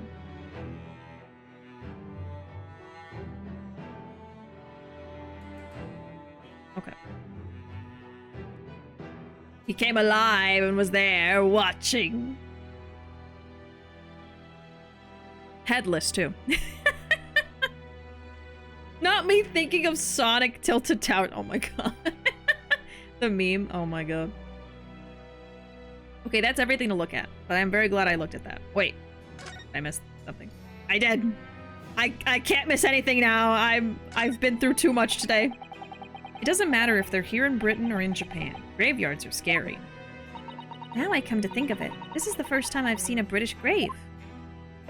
According to what I've read, the custom in Britain is to bury the dead as they are, without cremation. What? But if you do that, you might accidentally bury people while they're still alive. I'm not sure that would be worse than accidentally incinerating people while they're still alive. Yeah. I think we can both agree that it's best not to be still alive when our time comes then. And what am I to say to that? Okay, that's it. Alright, let's talk to Herlock. You missing something? What am I missing? What am I missing? Ruuvo's just gonna troll me with that all the time now. I think you missed something in that other room 10 minutes ago, by the way. I don't think I'm actually missing anything. I think I'm just freaking out. I don't think I missed anything. Is it the owl? Is it this tiny grave in the back that you can barely see? The shovel? No, I'm actually missing something. No, it says I looked at the shovel. It said I looked at it.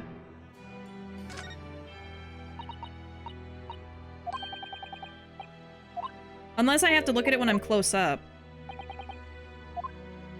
Hold on.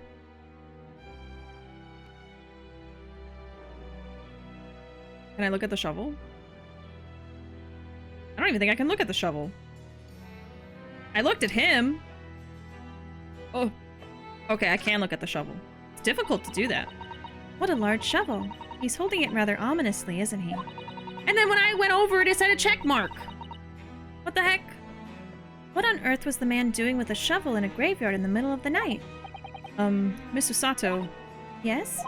That's a spade, isn't it? No, it's a shovel. No. Shovels are for digging. That's for scooping up loose material. It's a spade. We've been through this, Mr. Naruhodo. It's a shovel. No. Although, we haven't considered trowels.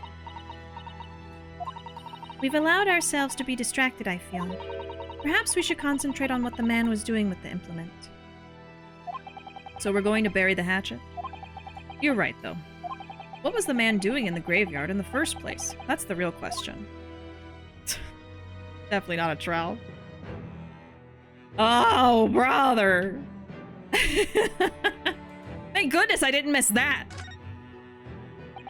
That's quite a large lamp the man's carrying. Or is it a lantern? It's not unlike a Japanese chochin paper lantern, actually, is it? Lamp, lantern, chochin. The point is, it casts very little light. To be walking alone in a graveyard at night with only this. Well, I certainly couldn't do it.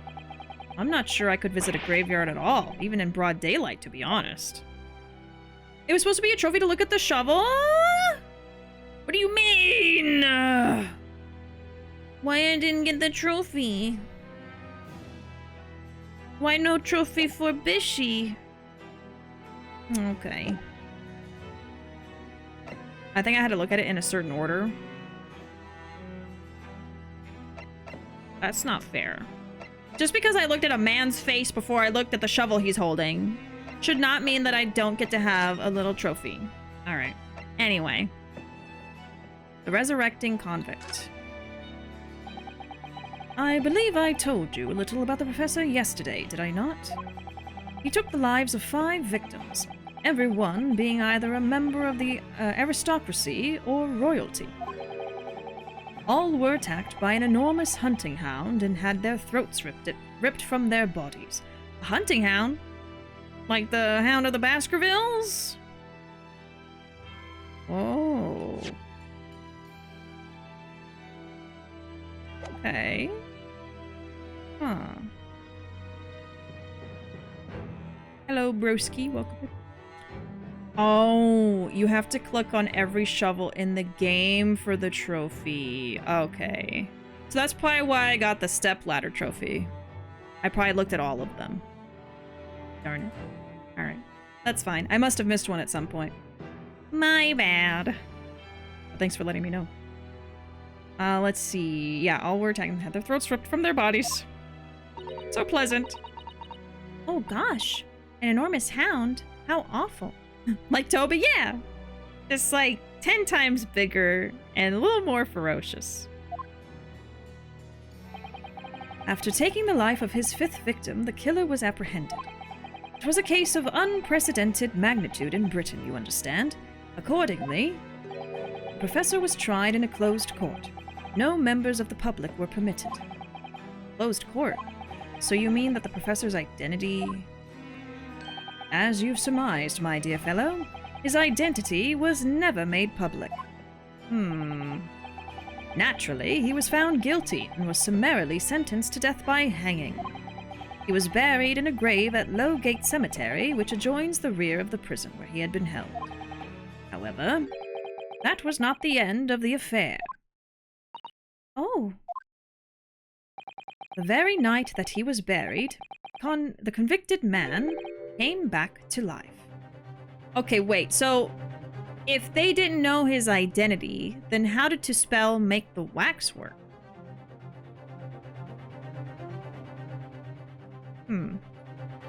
So he came back to life, like someone else we know. Came back to life? He clawed his way out of the ground and emerged into the moonlit graveyard.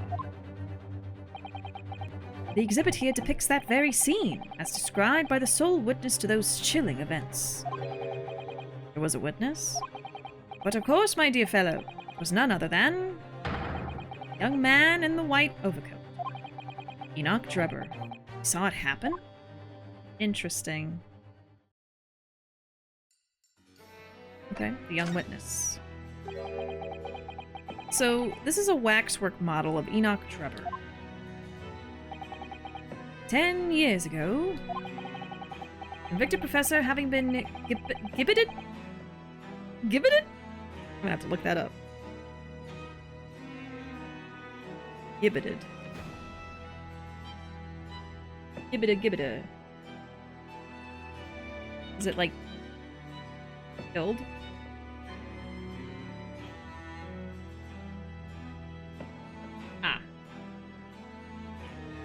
To execute by hanging on a gibbet.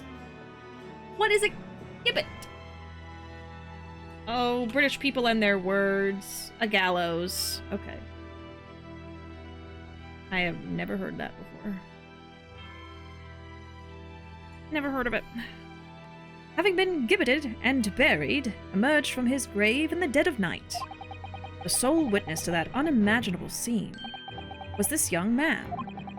From appearances, I would say he was about 20 years old. It's so horrifying. Scared out of his wits, the young Drebber ran to a nearby police station to report the incident. And the sheer terror of what he'd seen is said to have turned his hair white overnight. Oh! Yes, as shown in the photograph we have of him, his hair is completely white. For the following few days, the story of what he'd seen was on every front page in the capital. The public was frantic for every last detail about the killer who had come back to life. As you've seen, an exhibit was even created here at Madame Tusspells. I can quite understand why the man's hair turned white, certainly.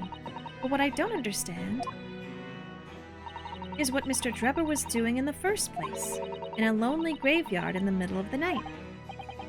Yes, what was he up to?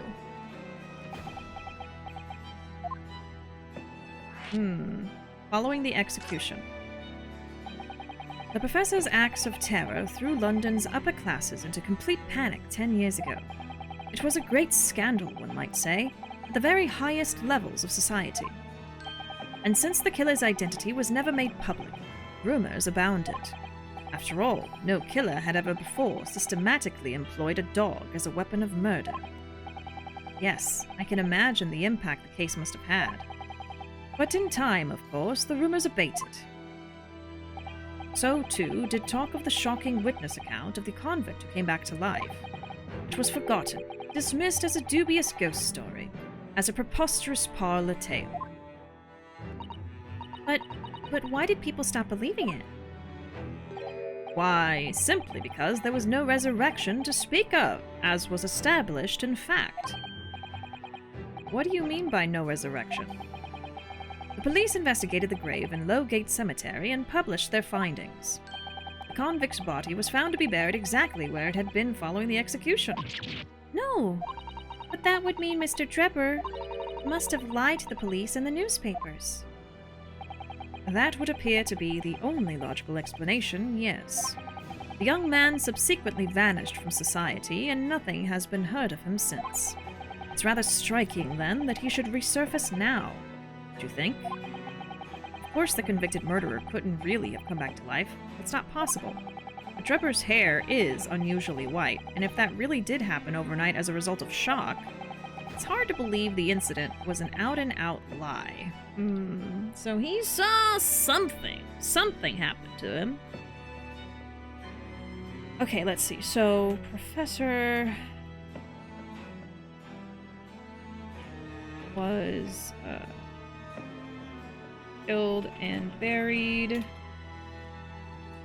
Drebber claims to have seen him emerge from the grave.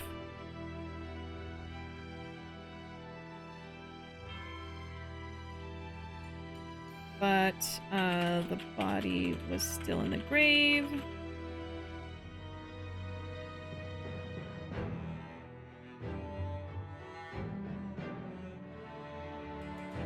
He saw something shocking anyway because his hair turned white.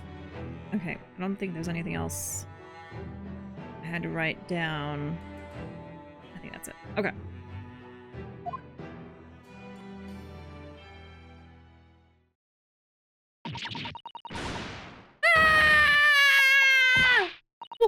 What the bleeding Nora, Odo? What have you gone and done?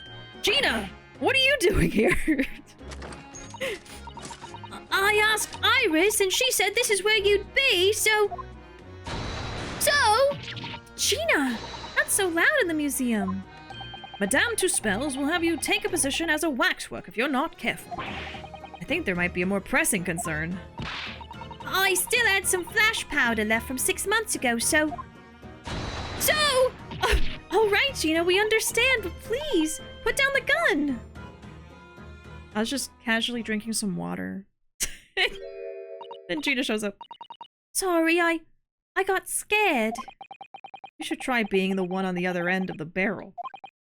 So what brings you here, Gina? What brings me here? What do you think? We found it. We found that dodgy cove's workshop. What? You found Drebber's workshop? Yep, Toby's nose took me straight there.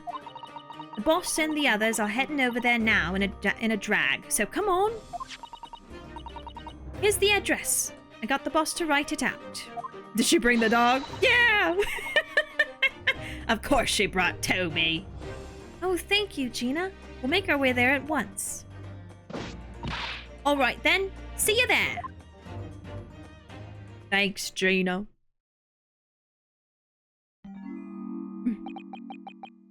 You go. Don't mind me. I'll just stay here, being still. What?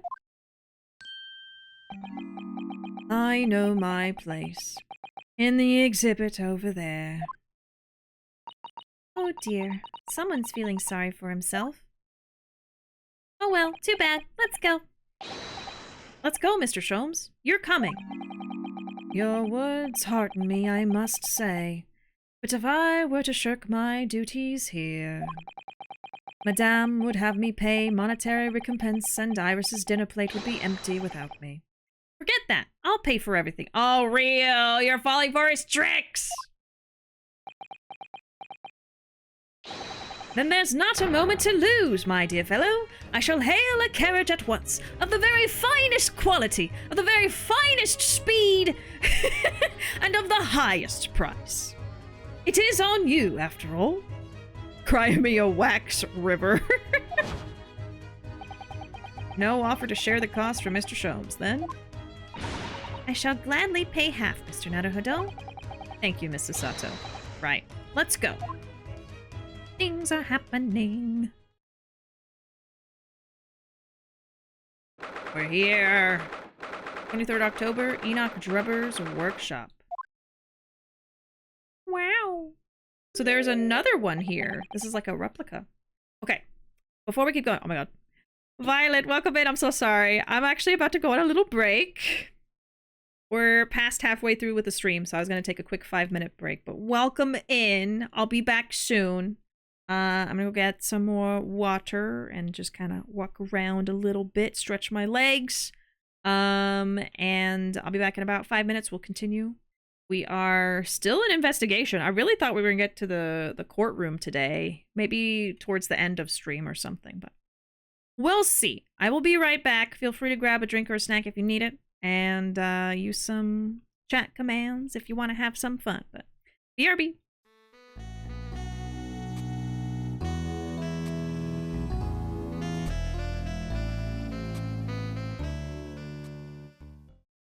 I come back from my break and that curse message from Ruuuvo is the first thing I see. I'm not even reading it out. Oh my god. This week's Infinite Wealth stream was wild. You had to be there. Let me catch up with chat a little bit and then we will get back to it. Actually, let me get to a point where there's music playing because I hate when it's just silent. And then I'll read chat. That looks like... Oh, it's another super high voltage instantaneous kinesis machine. There's some music. Right away! Alright. Yeah, welcome in, Violet.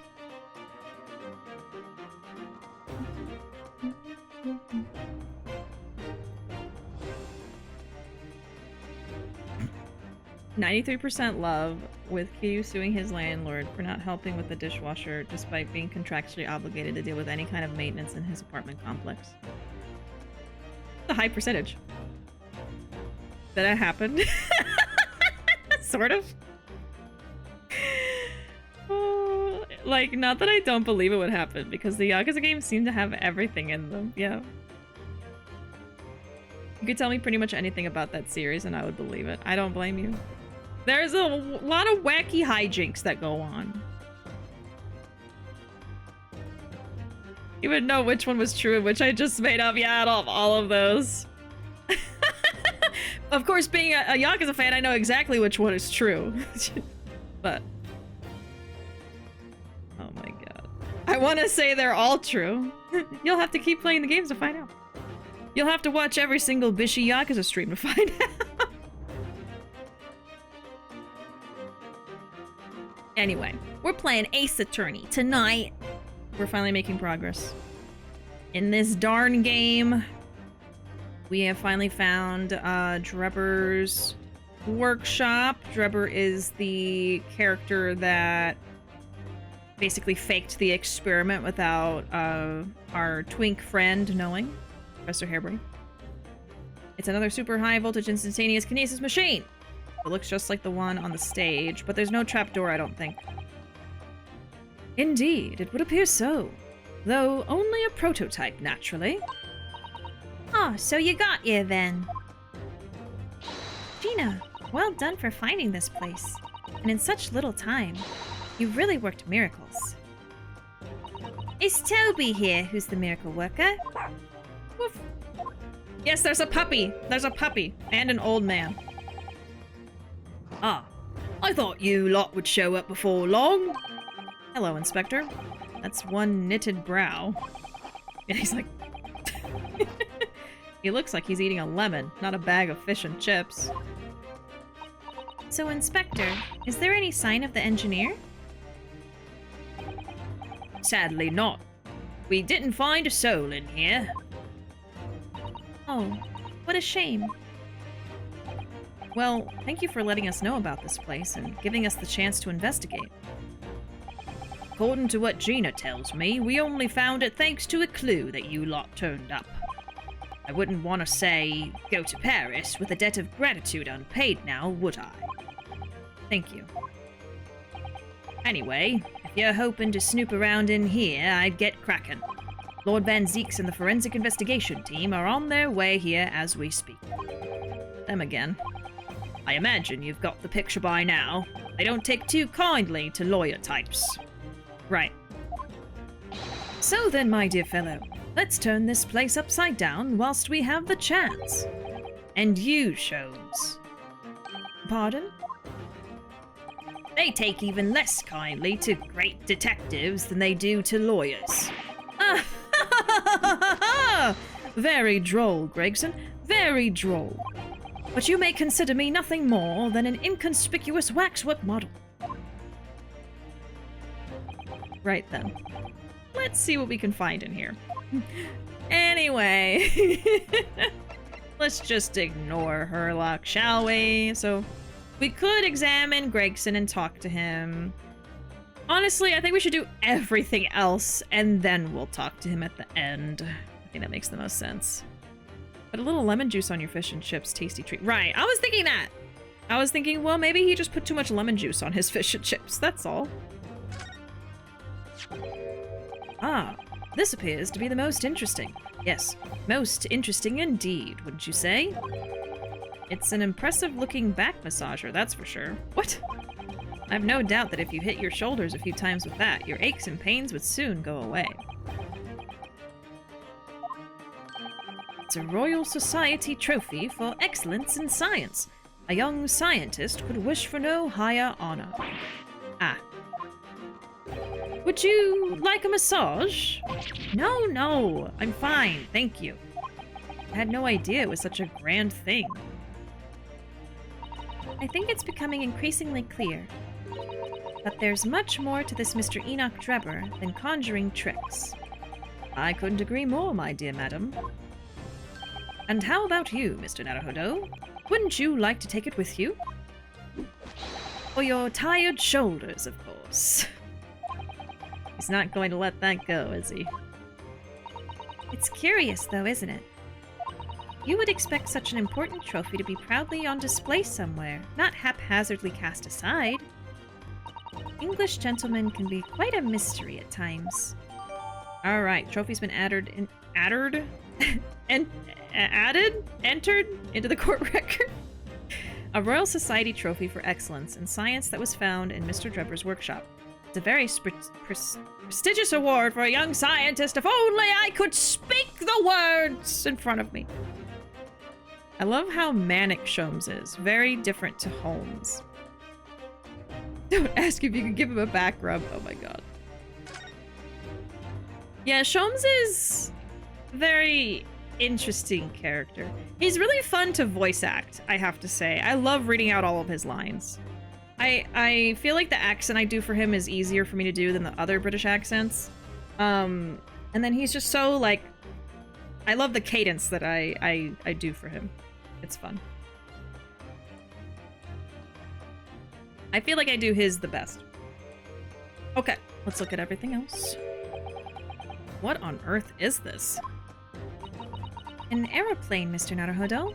One day, scientists believe it will allow humans to fly freely in the skies.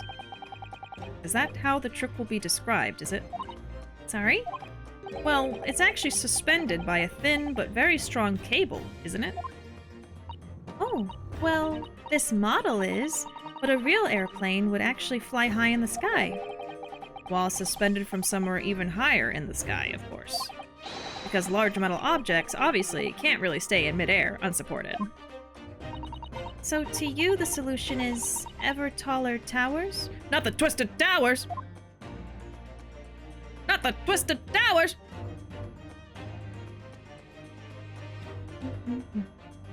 Standard RP is a lot easier to replicate than regional accents for some reason. Oh yeah, I mean... I feel like the original ones, you really have to, like, change your mouth in order to do them. Gina's a fun accent to read too, in my opinion. It is fun, but I feel like I don't do the best at it, is the thing. I try my best, but it's a tough one. Like, some of the words I feel like I sound good, and other words I'm like, that didn't sound right. But it's alright. It's just for fun. Ooh. Ooh! This is for the crossbow, isn't it? This is... It's a European-style quiver of arrows, with steel bolts inside. Oh, do you suppose... Crossbow bolts, these. And just the right size for the bow you lot turned up at the exhibition grounds. In other words... Yup. That's more evidence to support your theory. It all goes to show that Drebber was the one pulling the strings behind the scenes of the whole scam.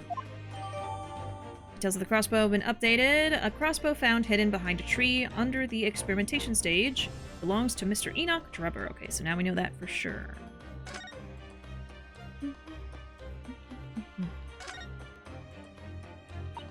I'm sorry, Mr. Naruhodo. That machine is covered by the Special Dispensation for Scientific Equipment Act. There would be serious repercussions if you were to examine it, from the Crown and the government.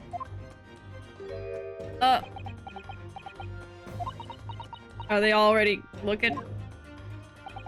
Well, those two don't seem to be holding back. It's quite hollow inside. No working parts or devices of deception to be seen, my dear fellow. No loose chains dropped on the floor or nothing. Not even a bone for Toby here, my dear fella. British people are very much ruled by their own ideals, aren't they? I think that's just these two, Miss Susato. Just these two doofuses. Okay, so that's like the whole thing that I just reacted to. Like, see, if the book was like bright like this, I would have noticed it on the desk. I'm still hung up on that. This is bright red, this is bright gold, you know, like, the train is not important. I know that. The plane is not important. You can look at it, but it's not super important. But God, that book did not look obvious to me.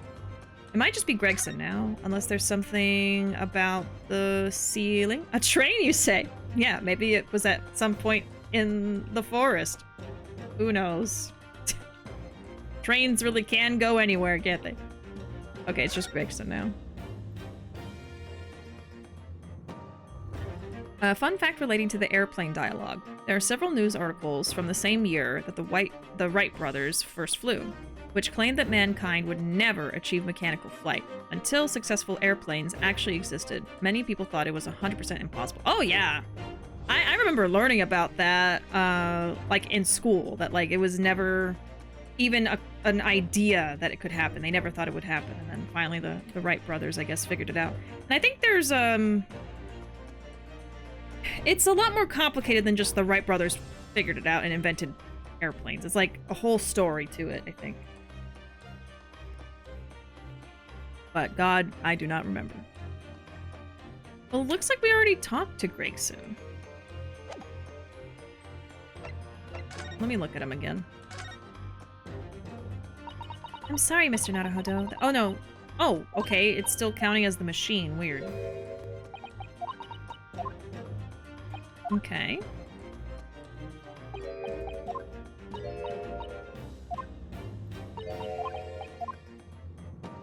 So that's actually counting as Mr. Gregson.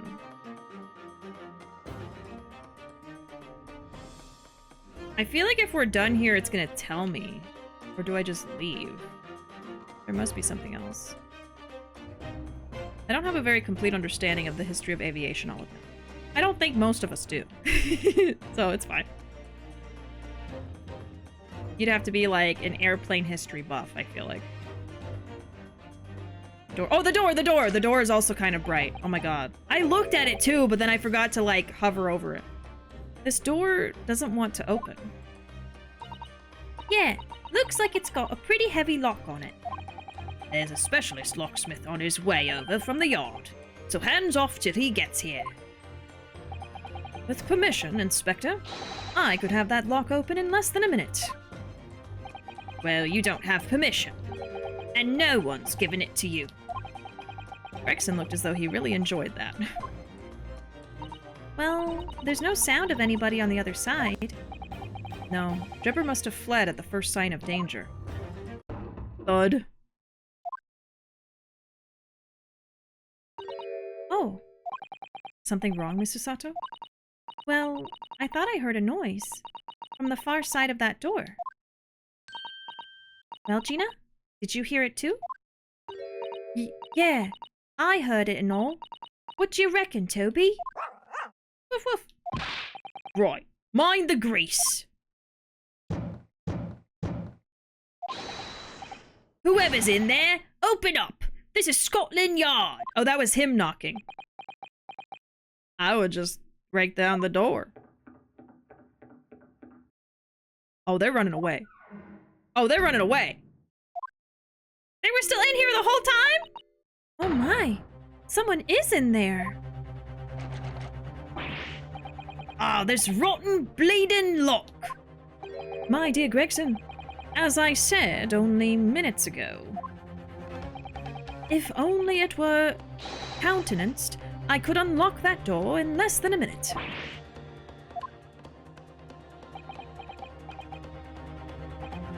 Fine, I'll take the rap for it. Just get us through that blasted door. Click. Oh my god, that was fast. There. You may enter at will. You've confused minutes with seconds, I think. Time is of the essence, I feel.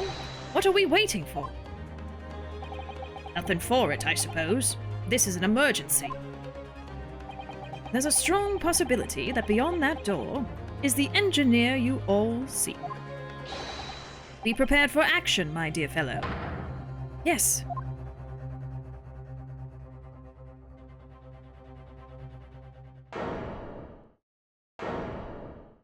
Is that dynamite? Are we in danger? Why are there footprints on the roof? That's the first thing I see. I see the hot air balloon. I see a safe. I see dynamite. And I see footprints on the roof. He's Spider-Man. What? What's happened in here? Why is everything upside down? Oh, is everything upside down? Oh, I didn't even notice that. Oh, yeah. A bunch of the furniture. I thought it was just all, like, you know, flipped. Does the room flip around? No. No, because... No, just the furniture. I don't know. I don't rightly know what's going on here, okay? One thing I know about aviation is that its laws should make it impossible for bees to fly their wings. To fly. Their wings are too small to get off the ground. Get its fat little body off the ground. Just butchered that whole quote. I'm so sorry. Why was that the opening of the Bee movie? It's not true at all. I don't think it was thought to be true at the time either. Yeah, I don't. They just like made it up to sound funny. I don't know. It's not even that funny. It's not a great movie, but that's why we turn it into a meme. Right, like the stove is still properly set up, so it's not the whole room that's like that. Why is almost everything upside down? Rats. There ain't no one in here after all. But there must be. It was only moments ago that we heard those noises. Maybe that was the sound of Drebber running away. But there's only one door into this room. Well, there's windows. And no windows that could afford an escape route. Those skylights are too high. Then why are there footprints? Come on! What's that up there? Are they footprints on the ceiling? Blow me! What have we here then? We'll be doing no such thing, Mr. Gregson. We will be doing no such thing, thank you.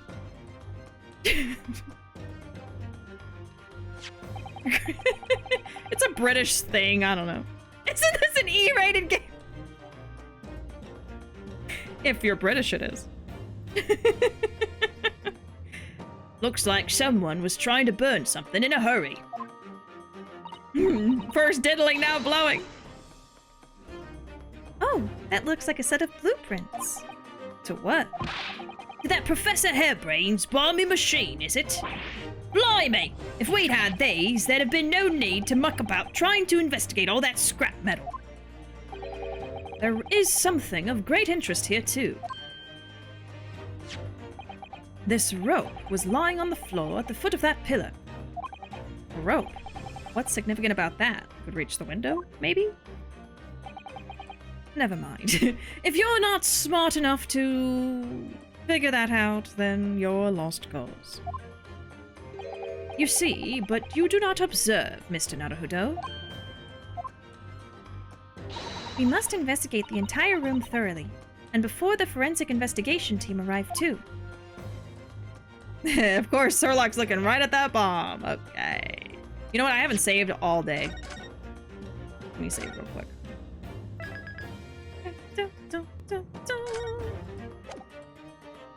I also feel like you could definitely get through the skylights by climbing on the dresser thing. Right? Like... You'd have to be a little tall, I think, but you could probably do it. Especially you could stack a bunch of furniture to reach it. Anyway. We'll save the bomb for last, I guess. Because what if you, like, click on it and then you have a countdown until it explodes to examine everything in the room? I'm not doing it. Almost every piece of furniture is upside down. Even Mr. Sholmes' suite isn't ever in this much of a mess. You're in no position to comment on mess, Mr. Naruhodo.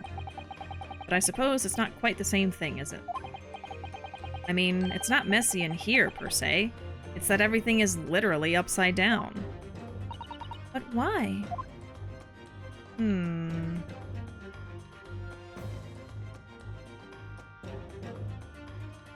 there's the hot air balloon.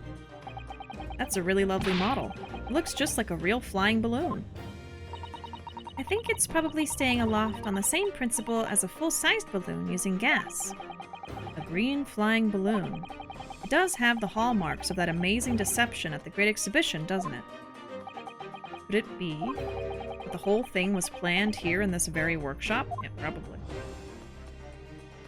And then we have the footprints to look at, too, but I'm just kind of trying to look at everything else. Okay, so the safe. It's a very large safe. I don't suppose even Mr. Sholmes could open that lock. Although, if you were a thief, you could just steal the entire thing, I suppose. That'd be really heavy. It's also bolted down. It's bolted to the floor to prevent exactly that sort of underhand trick, Mr. Naruhodo. Yeah, I just noticed the bolts.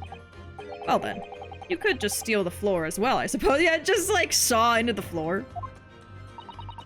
I'm sorry, but you really aren't making any sense at all. Anyway, I think we can agree that whatever is inside must be very important. And then we also got the blueprints, right? Oh, okay, we don't have them in our hands. What do they say about it? Is it too far back?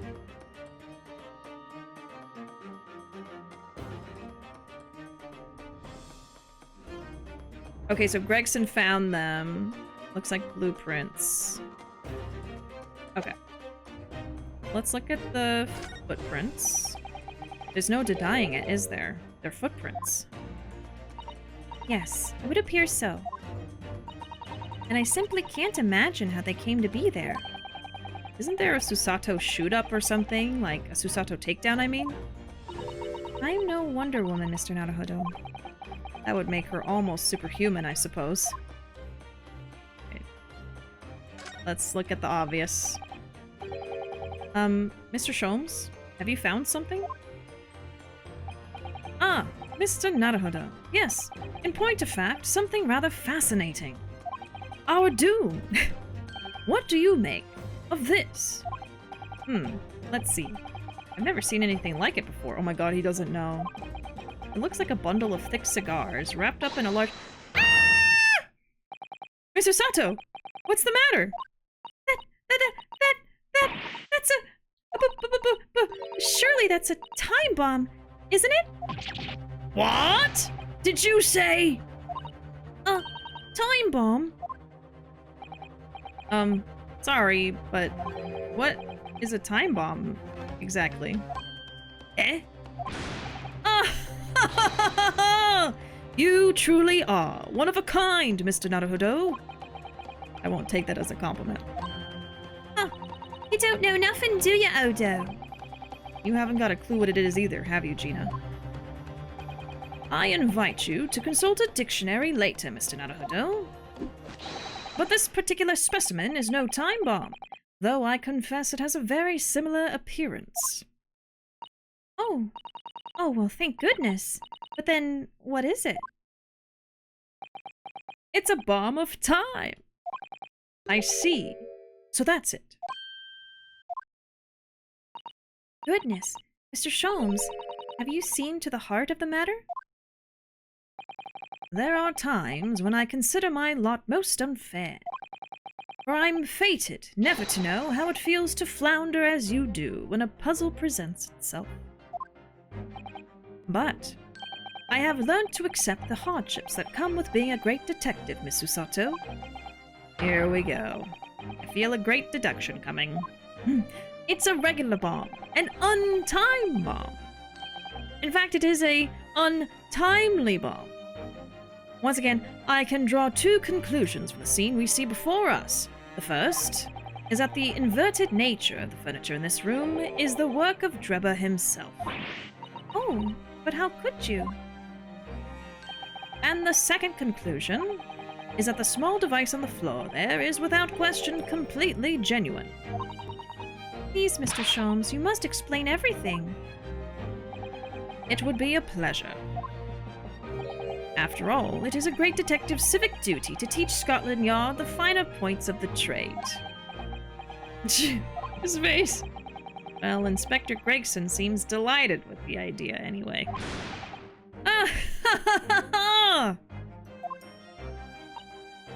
Oh, you deflected the inspector's glare with such fortitude there, Mr. Sholmes. Well done.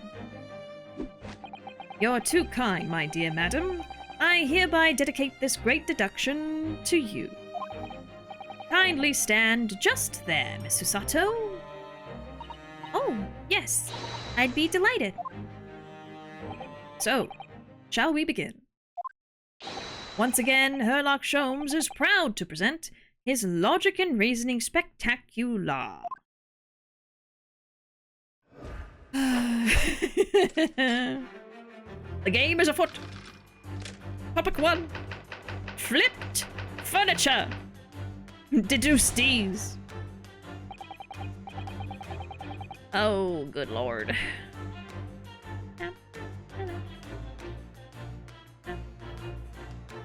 General consensus. Do we think Holmes wants Ryu and Susato? Hold on.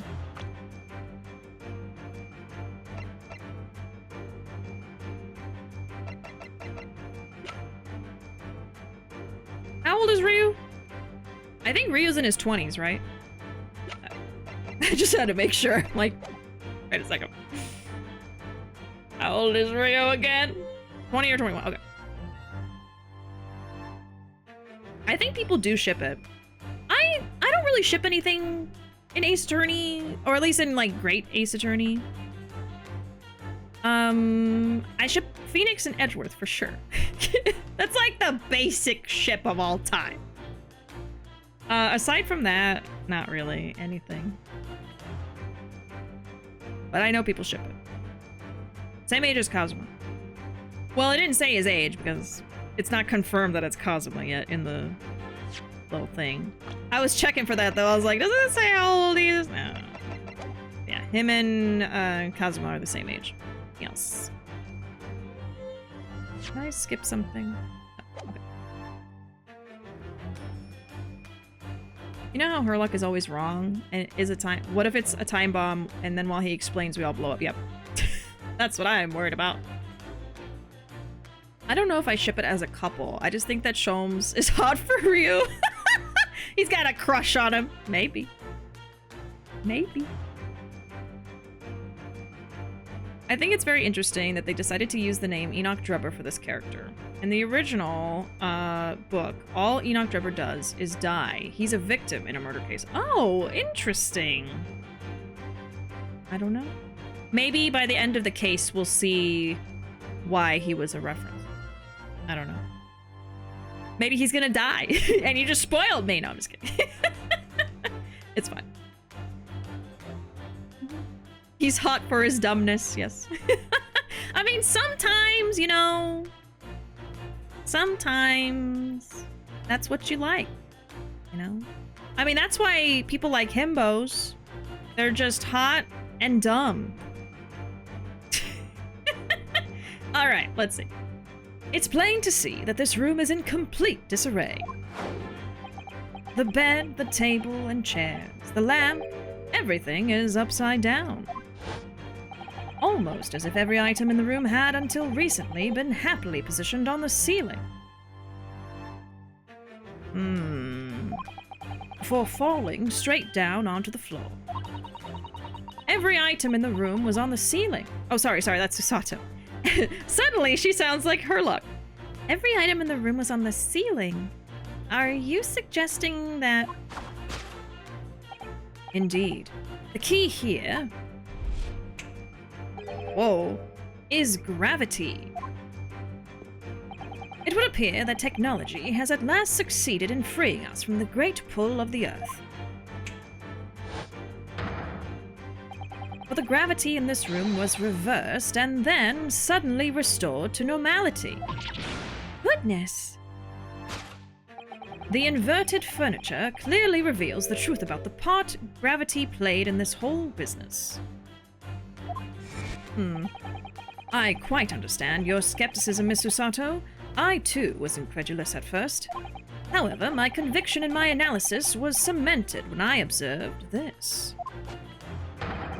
An anti-gravity device, almost identical to one that featured in a dream of mine only the other day, in fact. Yeah, but it looks like a bomb, though. Like, that's literally dynamite. But then why does it have a clock on it? Oh, yeah. A most relevant question indeed. That is a timing device that controls when the gravity direction will switch. There was clearly a requirement for the engineer to be able to restore normal gravity automatically. And the commotion we heard earlier from the other side of the door was the moment that restoration occurred. Yes, the reason why everything in here has been turned upside down is because of the anti-gravity device. So you see, we need look no further to explain the state in which we now find this room. The direction in which gravity acts in here was reversed by Mr. Drebber, before being restored to normality in an automatic fashion sometime later by the timer device. I have witnessed precisely this scene in a dream I once had when I fell out of bed. Conclusion. Because gravity was reversed. Yeah, right. Yeah, right. Topic 2. Missing engineer. Conclusion. He flew.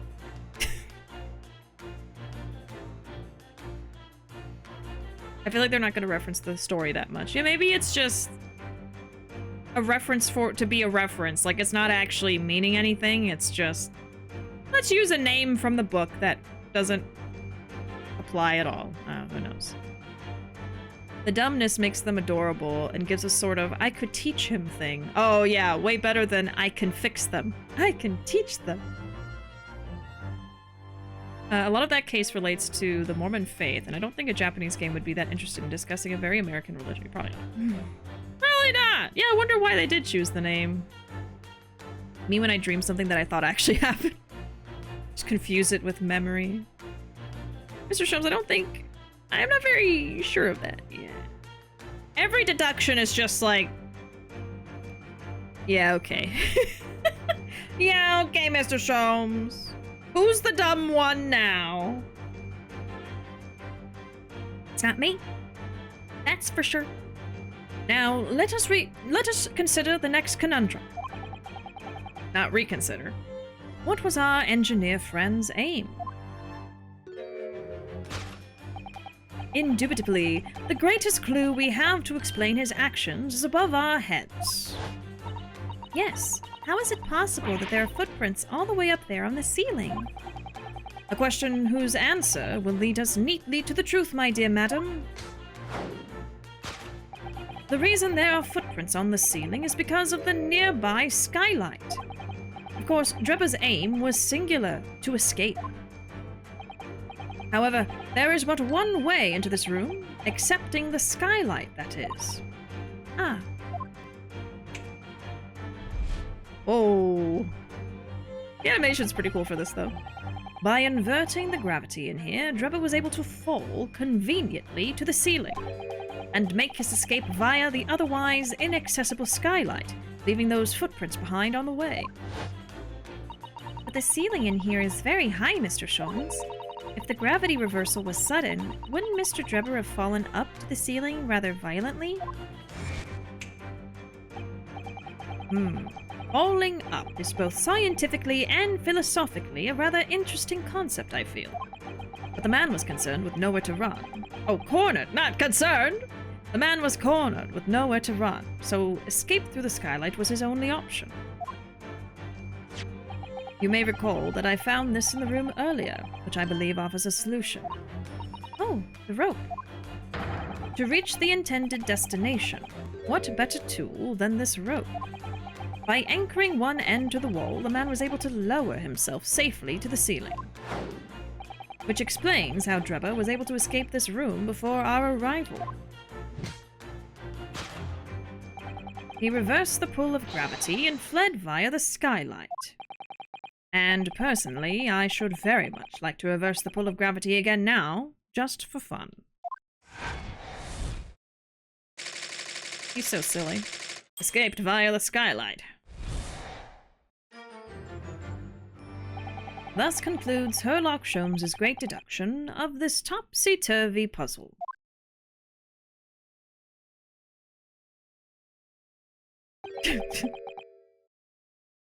Me. Every time. Gina doesn't care. Puppy is too cute to care about anything else. She's completely spellbound. Oh, Susato. Susato's usually so logical, but when he does his deductions, she's just like, wow, he's so great. Do you believe in gravity? Mr. Sholmes, there is just one thing that troubles me. I would expect nothing less. You're destined to be troubled by just one thing for the rest of your life. The thing is such a thing actually possible? An anti-gravity device, I mean. I would say that with man's current scientific knowledge at the turn of the 20th century, it's no more possible than instantaneous kinesis. But your whole deduction hinges on it. Ah, but my dear fellow, when you have eliminated the impossible, whatever remains must be the truth. However improbable it may seem. It's a marvelous line, wouldn't you agree? One of my more enduring pearls of wisdom. I had Iris come up with the exact phrasing. My original was clumsy. Yes, I have a feeling I've read it in something that Miss Susato lent me once. Objection! Oh, that's a real, Sherlock Holmes quote. Nice. Nice reference. We've got Sherlock Holmes references, we've got JoJo references in chat. Actually, there is one other thing, Mr. Show. Ah, spell's broken at last. There you go. The rope you found was on the floor, wasn't it? Indeed it was. In lonely coils near the wall. But if Mr. Drebber had used it to escape in the way you described, wouldn't it still be tied to the wall? Look at his face, just... Shit.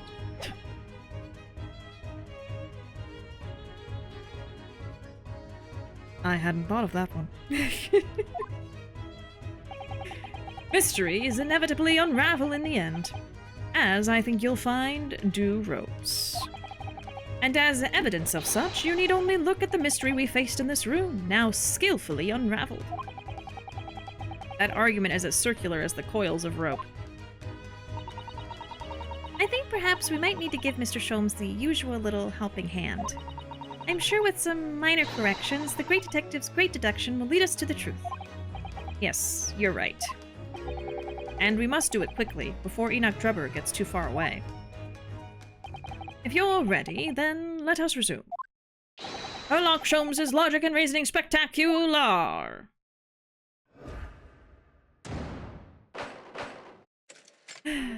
Hold it, Mr. Sholmes! Let's see. Let's fix things right up.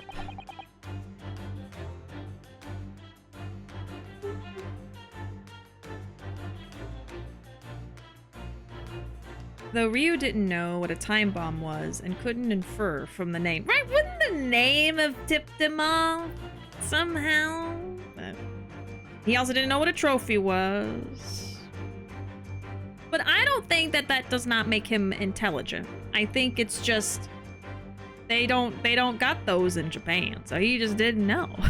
Susato knows because she studies the other countries. She studied London, I guess. So she learned things. Shoes on sticks. Just poop, poop, poop, poop. Just to throw us off. He put some footprints on the ceiling. I'm just imagining like someone making like plunger shoes and like walking on the ceiling with plungers. Oh my god. I want a cold treat. Should I eat ice cream sandwich, drumstick cone, Oreo cone, or rocket popsicle? Well, out of all of those, I don't know what an Oreo cone is, but that sounds very good. But I vote ice cream sandwich. 'Cause I love those. I don't know what won in the end. Should we do a poll? Shall we do a poll? They don't have to.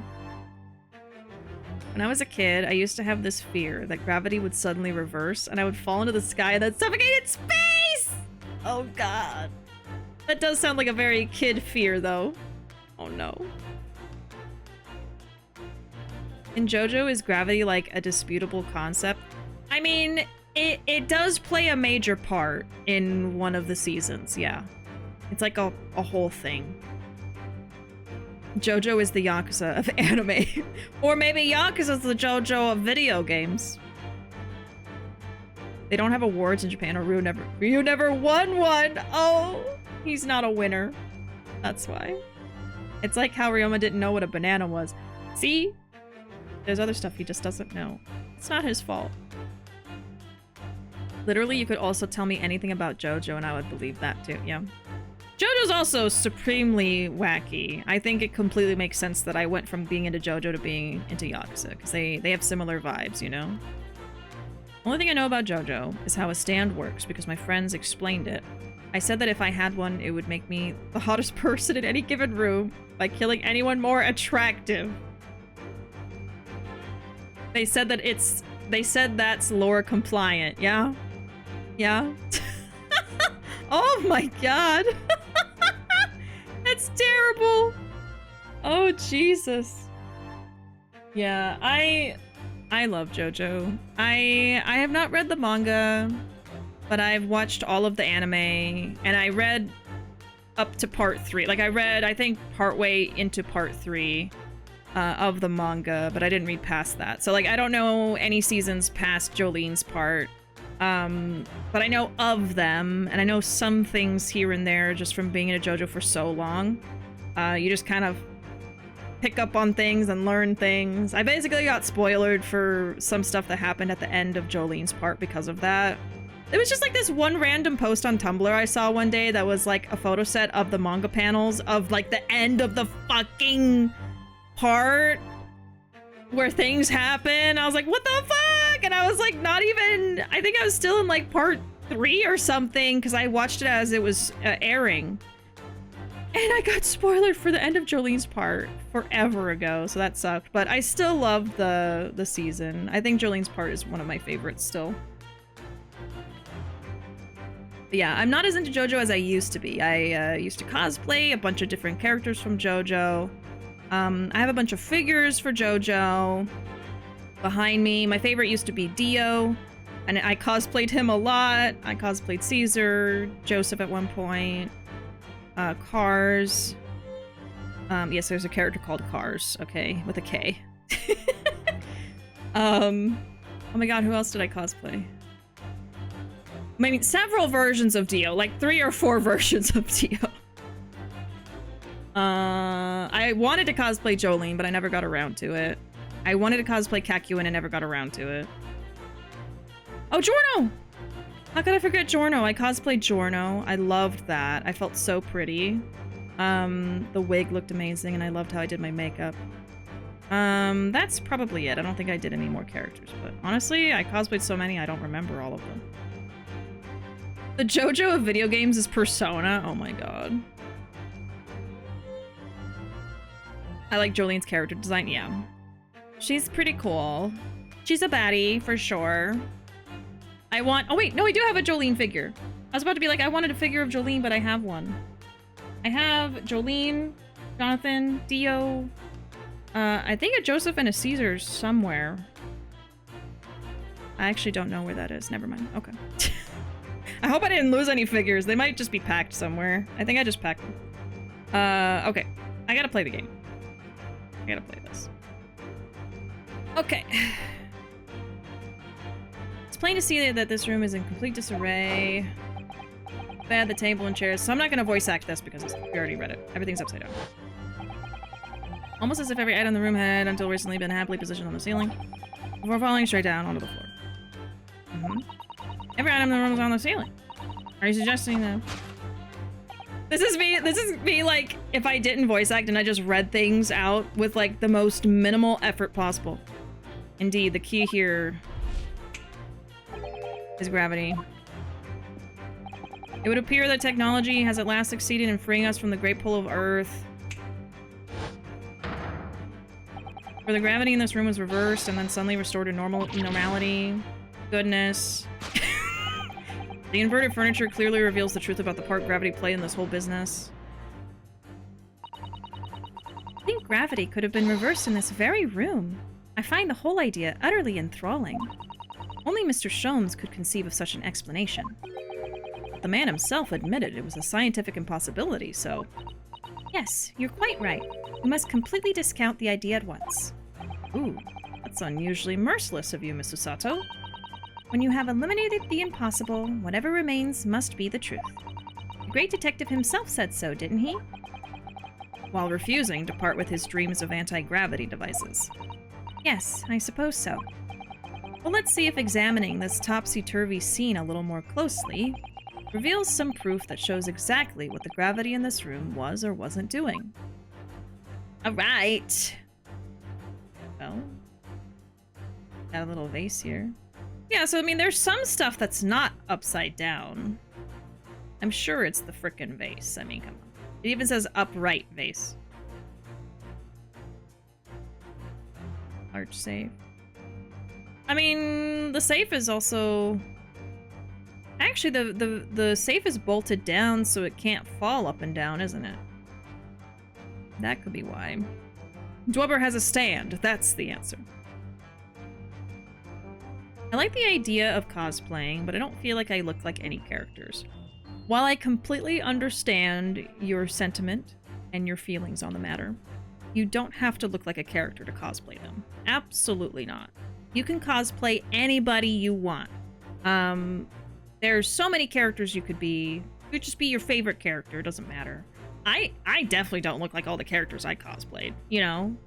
I mean, I don't know how specific you mean, but with makeup and a wig and contacts and an outfit, you can look like anybody, really. But, you know, it is a lot of work. It's a lot of things to learn, you know? But, you know, I think now versus like a decade ago, it's pretty easy to get into cosplay versus, you know, before.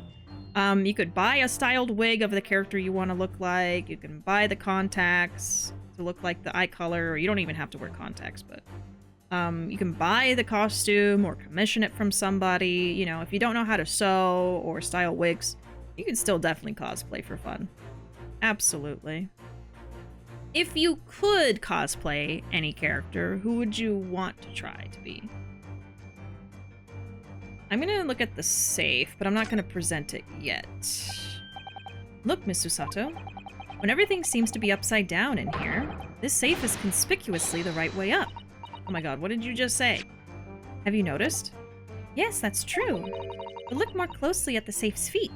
Its feet. Ah, that's a lot of very large bolts fixing it to the floor. Think before you speak. That's what you wanted to say, isn't it?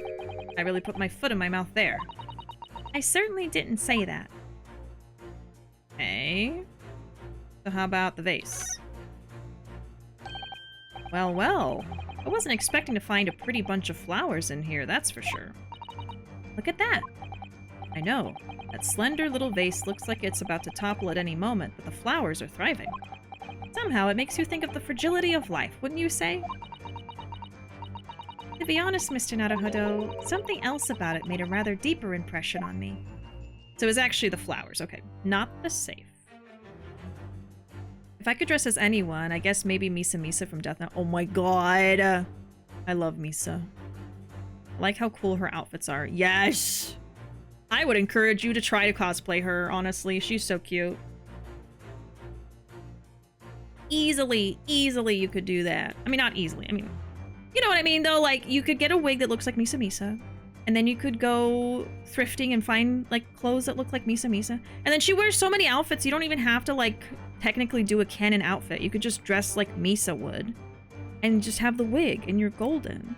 You're good. That's super doable. Not easy. Doable is the right word. I like Death Note. We recently were going through all of our books in our collection, and it actually turned out that me and Ruuuvo both had like pretty much the full Death Note manga collection. So we just had 2 sets of them. So we decided we're gonna get rid of one of them and just keep like one full set. Because actually, I had everything but the last book. And I remember that's because I went to Barnes & Noble and I sat down and I picked up that last book of Death Note, the ending of this long manga I was reading. And I just read the whole thing at the Barnes & Noble by the time we had to leave. And I was like, well, I'm not gonna make my mom buy it because I already read the whole thing, so I'll just not get it. And so then I just never had the last book in my whole collection. Like, I just cared about like, oh, we should probably save the money. I already read it, so I don't need to buy it, I guess. So anyway, Ruuvo's collection completed mine because they had the 12th book and then they also had the like 13th extra novel thing. Anyway, we're fans. Death Note is having a renaissance in popularity right now, I feel like. Yeah, absolutely. It's the perfect time for a Misa cosplay. It's the perfect time. But yeah, it really is. It really is. A lot of people are getting back into it and stuff. I think even, I think it got me to watch the anime, because I had read the manga, so I never watched the anime, but Ruuuvo wanted me to watch it, so we watched it together, and it was pretty good. I liked it. Not looking like the character used to stop me, but once I found others who cosplay who didn't let that stop them, I decided to cosplay and have been doing it ever since. Yeah, that's the problem with, like, the cosplay community is, like, there are some very, very judgmental bullies in the community that will definitely make you feel like you can't do that. But that's because they're assholes and elitists, so their opinion doesn't actually really matter. So, you know, but at the same time, I totally understand if people are nervous to cosplay because of that. So I never want to be like, oh, what's the matter with you? Why wouldn't you cosplay? There's nothing bad about it. You know, I completely understand if that's where someone's coming from. But if it's just like an internal thing of like, oh, I don't feel like I look like the character, so I don't think I should cosplay. Don't let that stop you. That's my advice, you know? Cosplay's for fun. If you're not entering a contest, then it doesn't even matter. And even in a contest, you don't have to look exactly like the character. The contest is more about the quality of your work. So it's about the sewing that you did. It's about the wig styling that you did. It's not about your body and how it looks like the character exactly, you know? So that's the thing. There's this big focus on like, oh, what's the word? Accuracy. There's this big focus on accuracy in the cosplay community, when accuracy really should only matter if you're entering a contest. And even then, like I said, the accuracy is not about your physical looks. It's about what you have made and put work into. So yeah. Anyway, that's always my soapbox about cosplay community. I love cosplaying. I love the fun of it. I love the play of it. You know, it's so fun. And it's meant to just be like this creative outlet for people. But there are definitely a lot of people who take it too far and are like, oh, you have to look exactly like the character. And oh, your eye color is not exactly the shade of red that the character's eye is. So you're inaccurate and thus your cosplay is shit. You know, it's like, shut the fuck up, maybe. We have limited time on this planet. Do what makes you happy. Do what makes you happy. God damn it. Even if you're cringe, at least you'll be free. You know, that's what I think. That's what I think. But anyway, I could talk about that all day. I could talk about the cosplay community all freaking day. One thing with color context that bugs me is I have blue eyes, so then I would always have that creepy blue ring around my pupil.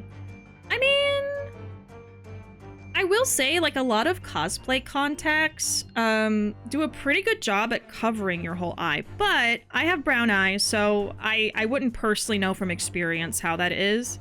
But I think there's plenty of cosplayers with lighter eyes, and I don't ever notice like a ring or anything. If you get like circle lenses, those are usually so big that they kind of cover your whole eye. They might even have like a black outline around the eye, kind of like a anime, you know?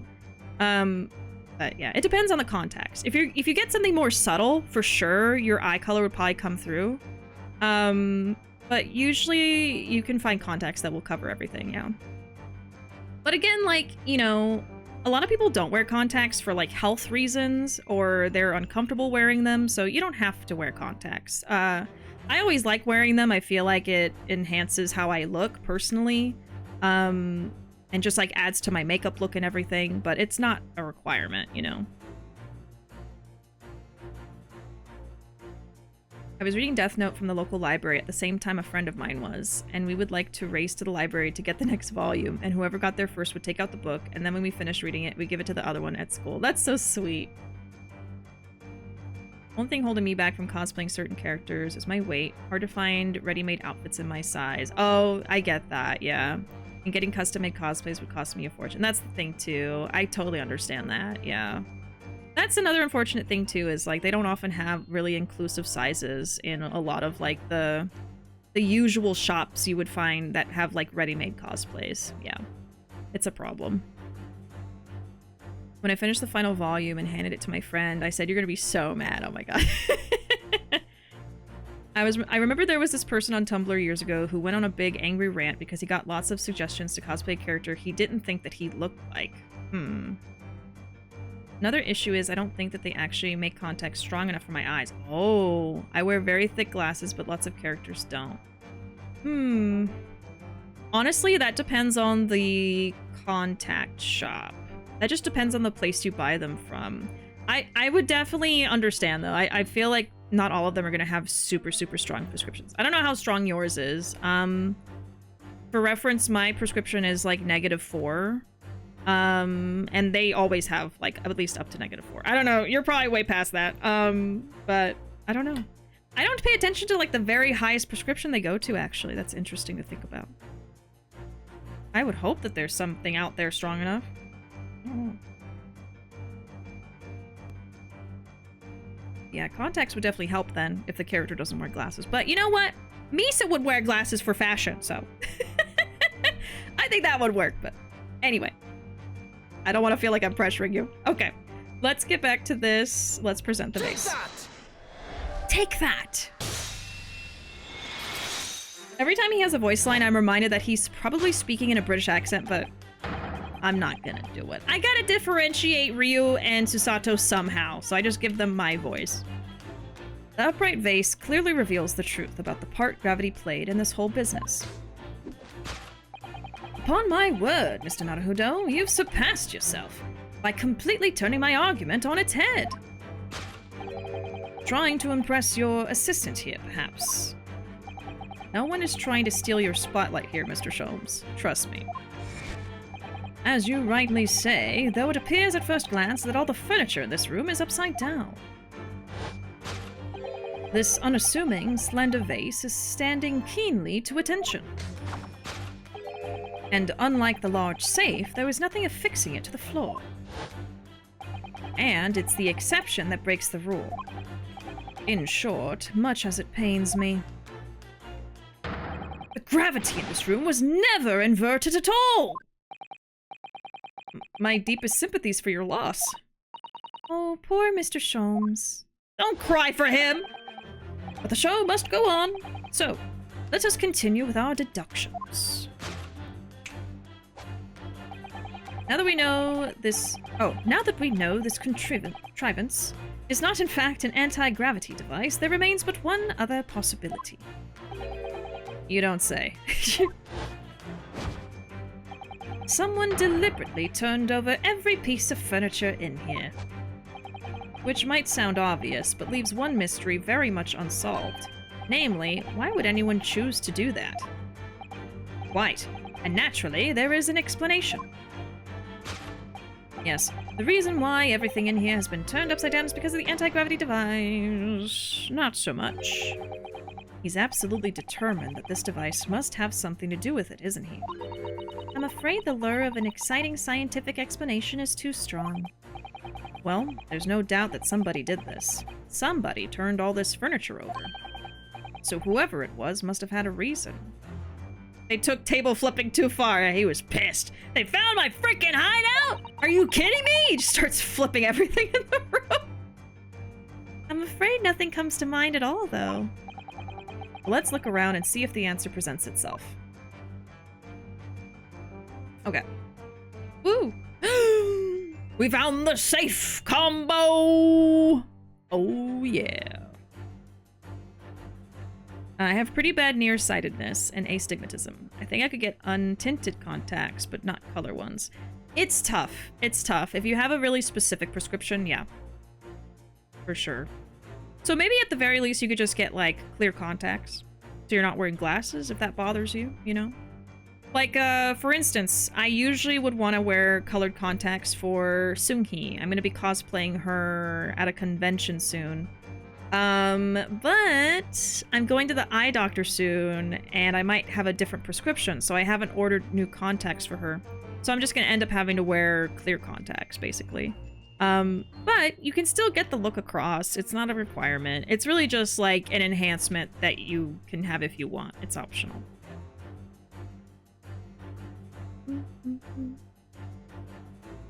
Oh, your messages keep not going through? I'm sorry, Panda. I'm not sure what's going on. Okay, wait, so we found the... Yes, okay, we found the safe. Take that! Oh, wait, I don't know if I wanted to present that. I meant to just look at it. My bad. Yes, the reason why everything in here has been turned upside down is because of the safe combination. Precisely. I believe, Mr. Naruhodo, that you had a very similar experience once, did you not? Was that it? Yes, last year, when I bought a lottery ticket and noted the ticket number down on the inside cover of a book just in case. That's it. The people are forgetful souls at heart and always make a written note of important information. Oh, it was that! I see. So he had written down the combination on a piece of furniture.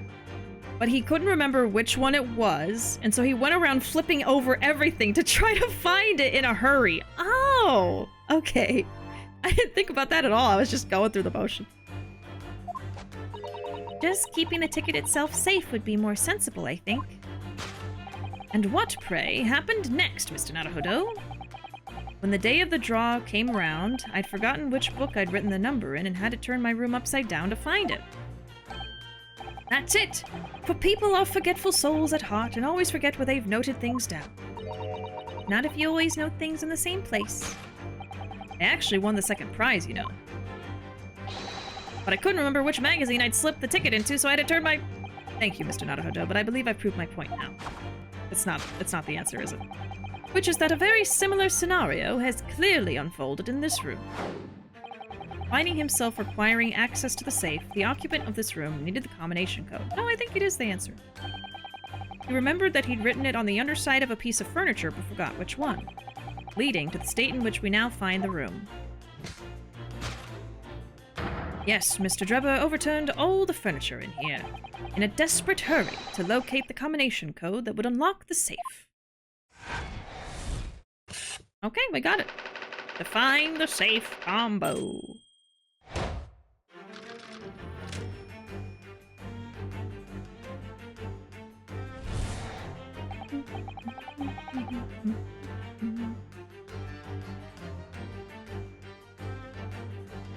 Okay, I can understand not wanting to cosplay a character who you don't think you vibe with on a personal level, but it's still disappointing when a cosplayer feels like they have to look like the characters you suggest when cosplaying isn't about that. Yeah. And, like, that can totally be a thing you want to do. Like, oh, you know, there's this character from a show or whatever that I look just like. I should really cosplay them for fun, you know? I think that's fine. But it's like, when the standard is you have to look like them naturally is when it's like, I mean, that's shitty. You can only cosplay someone that you naturally happen to look like. What if not a lot of characters look like you just because of life? That just happens sometimes, you know? That's exactly the problem. It's like, that shouldn't be the standard.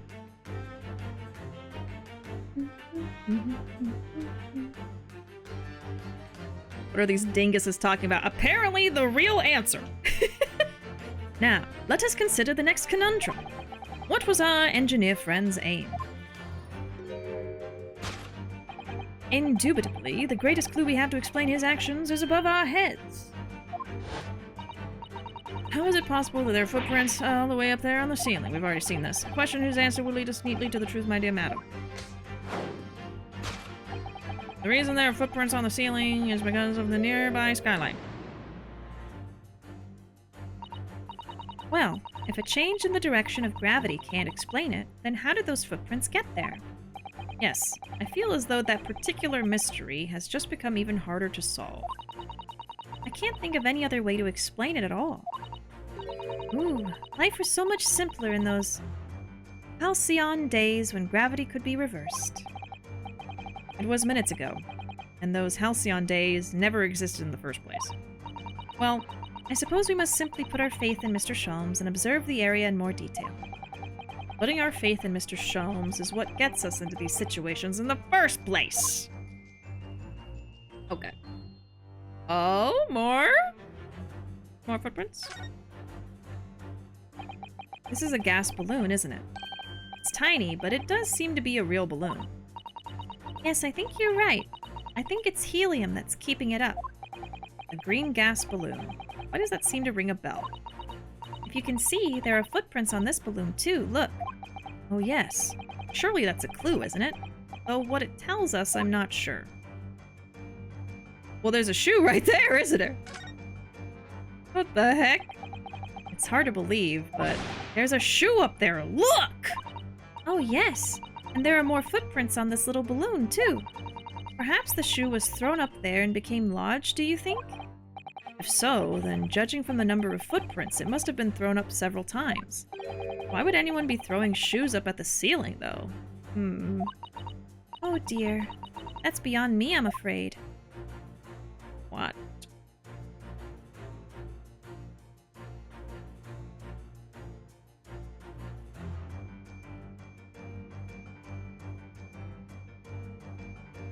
It must be the shoe. It looks like these are the only windows in the room. In other words, if you wanted to escape without using the door, these skylights would be the only way. Yes, that's true.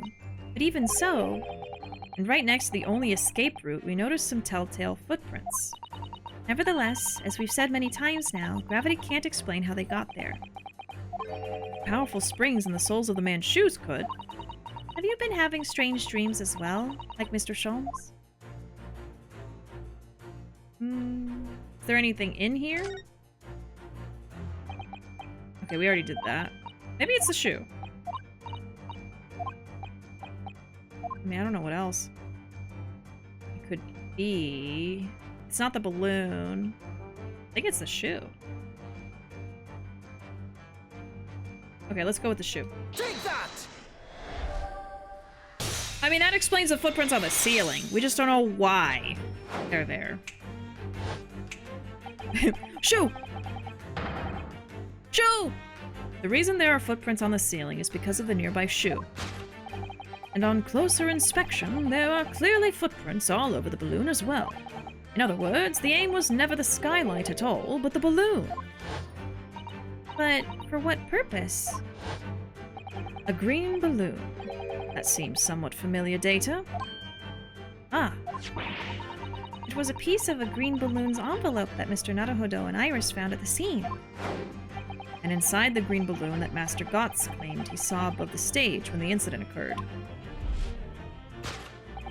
was the second birdcage, the crux of the whole instantaneous kinesis deception. You mean to say... If we assume the balloon in here is a model of the one used on the day, there's a strong possibility something may be concealed inside it. Something our absconder was desperate to retrieve before making a hasty getaway. But the balloon's out of reach, hence why he resorted to a projectile, namely the shoe. Most probably, Drebber intended to tear a hole in the envelope by assailing it with the shoe. However, his efforts were thwarted when the shoe itself became a prisoner of those lofty heights.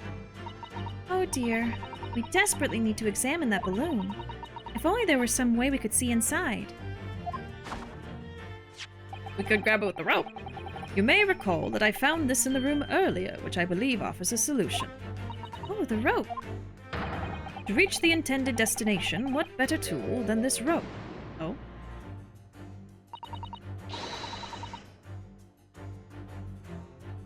Mr. Sholmes has managed to bring the deduction back to the rope. Alright, I have to admit, that was clever. So we just throw the rope up to the balloon and then pull it down to us on the ground? Which is much easier said than done, I feel. And could take us a very long time as well. True. Perhaps we need a more surefire method.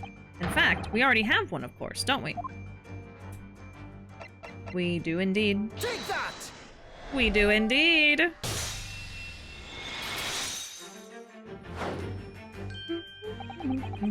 It's like trying to knock a stuck basketball from the gym ceiling, but the thing you throw at also gets stuck. Yep. Exactly. One time I was babysitting my cousin's kids and they managed to get footprints on the walls! Oh god! Jeez. To reach the intended destination, what better tool than this crossbow? That was found at the scene, in fact. And in all likelihood belongs to Mr. Drebber. If the man had only brought it away with him that day, he could have avoided losing a shoe at such a critical time as this. Let's do it. So, shall we? Your curiosity is deeply stirred, no doubt, my dear fellows. What is it that Enoch Drebber has hidden inside that balloon? Bam! Chablam! Oh, it's the face! What the? It's the wax face! A waxwork? Still hiding the face with the frickin' helmet, though, huh? Indeed it is. A waxwork head inside a metal mask. A mask that is shut tight and fastened with a strong and quite impenetrable lock. So we can't see the face inside, that means. Just a moment. This is the head of a waxwork model? Does that mean... Oh, goodness. I see you've joined the dots, Miss Susato. Excellent. Of course, a headless waxwork model. The case of the abducted Madame Tusspells model that you'd largely solved. It was only the head of the killer that was still missing. Indeed it was.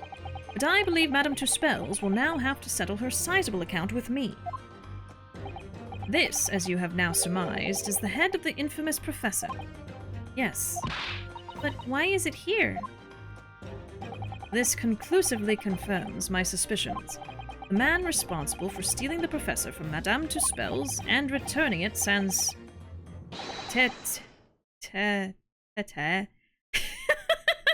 earlier today was none other than Enoch Drebber. This is incredible.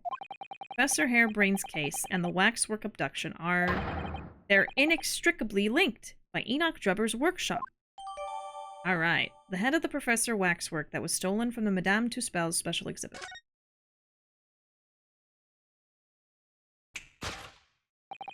Well, it appears our logical pleasure cruise has come to an end, my dear fellows. Can I look at it?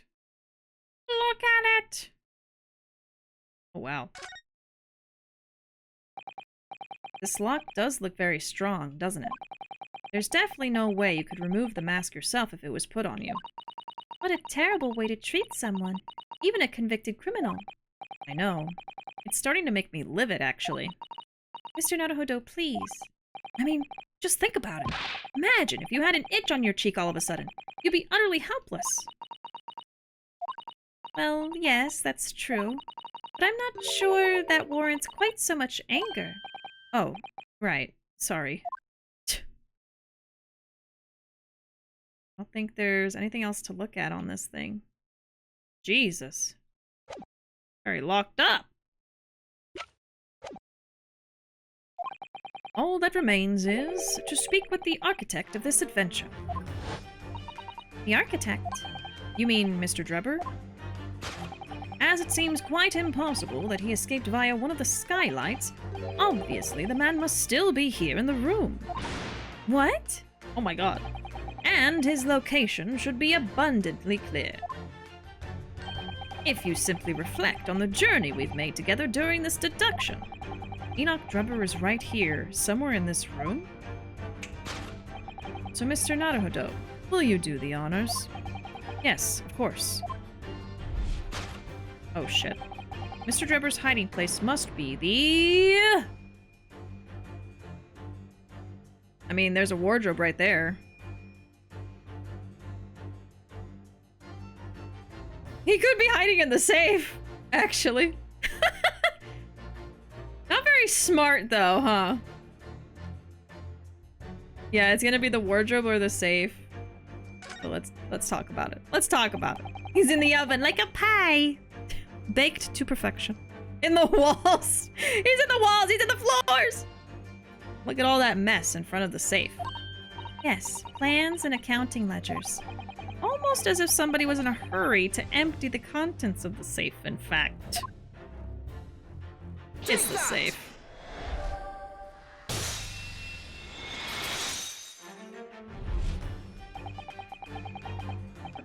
Before we gained access to this back room, we heard noises from in here. Which tells us that the engineer was still in the building at that point in time. And yeah, we did hear that door open and close, so that was the safe. He was, in fact, searching for the combination to his safe. And pressed for time, made no attempt to right the furniture that he overturned in the process. From which we can deduce that his search for the combination happened very recently indeed.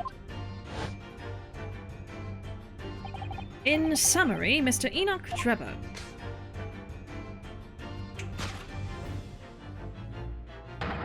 is at this very moment inside the safe. Can he breathe? Thus concludes Herlock Sholmes' great deduction of this topsy-turvy puzzle. Inside the safe! Which I don't think is very safe for him. Deduction complete! It's been a while since we did a deduction. So, Mr. Naruhodo, I think perhaps it's time we ended this game of hide-and-seek, don't you? By opening the safe, you mean? What else? Let's see. Combination was 432582. I knew that! Alright then, here goes. I know, what if he's dead?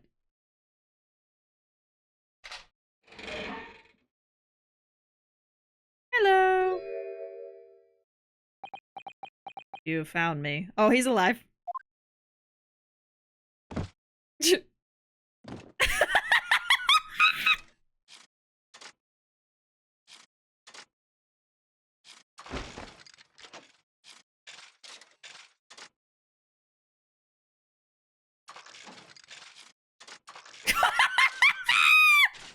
Why is he busting a move?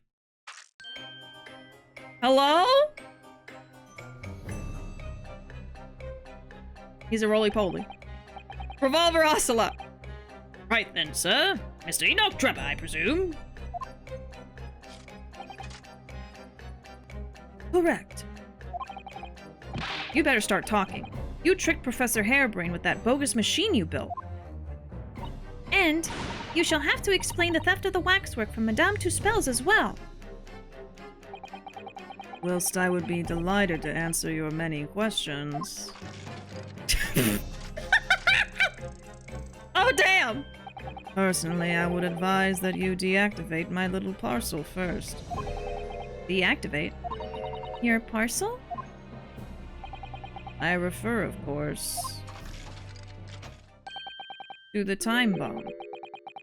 I left it in the most prominent position. Ah! The safe would have protected him from that. Ha ha ha. I see. Stunned silence. You're all gearing up to die with me then. No!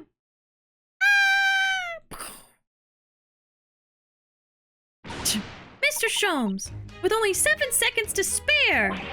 I was too close for comfort. I've got one foot in the grave already. Are you trying to help us get a killer or get us killed? Mr. Sholmes' deductions can be completely life-altering, can't they? Well, my dear fellows, that was a close shave. The resemblance to an anti-gravity device is really quite startling, I must say. Anti-gravity devices don't exist! I wouldn't push it, Mr. Sholmes. Oh my god. Safe.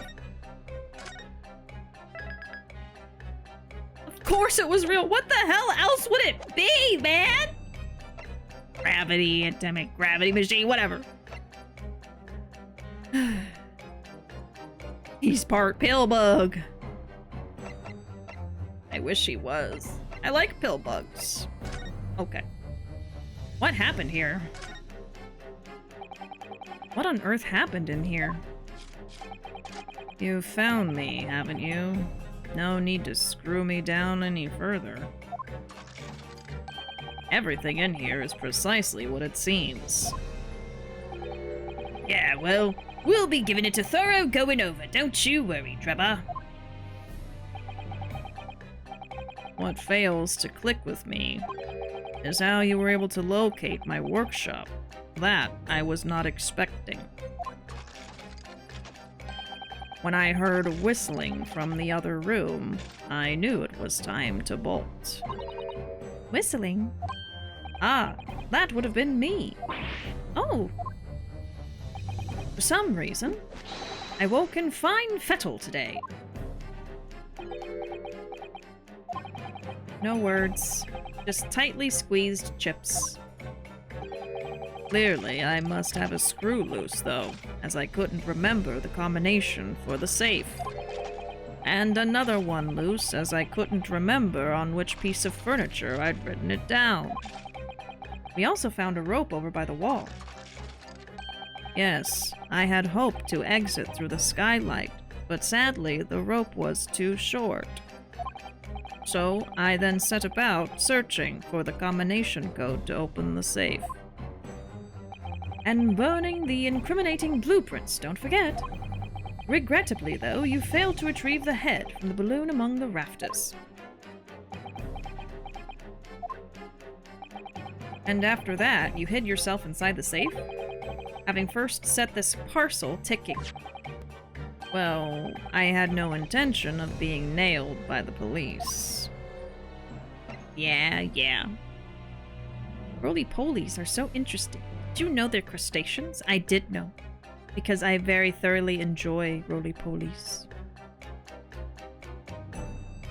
They are, isopods. They're isopods on land.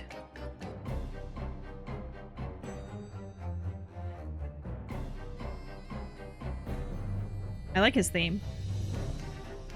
First diddling, then blowing, now screwing? When will it end? This guy scares you? He's a little creepy. I dig his vibe. I like the little robot noises he makes when he moves. It is satisfying to listen to. His smile looks like the meme with the guy that says kill. The time bomb. Got a death wish, have ya? Hiding right beside a ticking time bomb. Please, why do you suppose I chose to hide inside the safe? It's no ordinary safe. It's specially designed. A dynamite explosion wouldn't leave a scratch on it. So in fact, the safe was the only safe place. I already made that joke, Sherlock. Precisely. But once you'd climbed inside, you wouldn't have been able to get out again. I invite you to look more closely. There's a door on the inside, I see. The safe is fitted with a handle on the inside to allow the door to be unlocked from within. Ah, so it is. I had always intended to blow this place to smithers in any case. I just wasn't expecting uninvited guests to come along and screw up my plans. Even with the creepy smile, I still think he serves. He's serving! Do you mean to say you were planning to blow us all up? Of course he's a bad guy. No. That was unforeseen. What do you mean?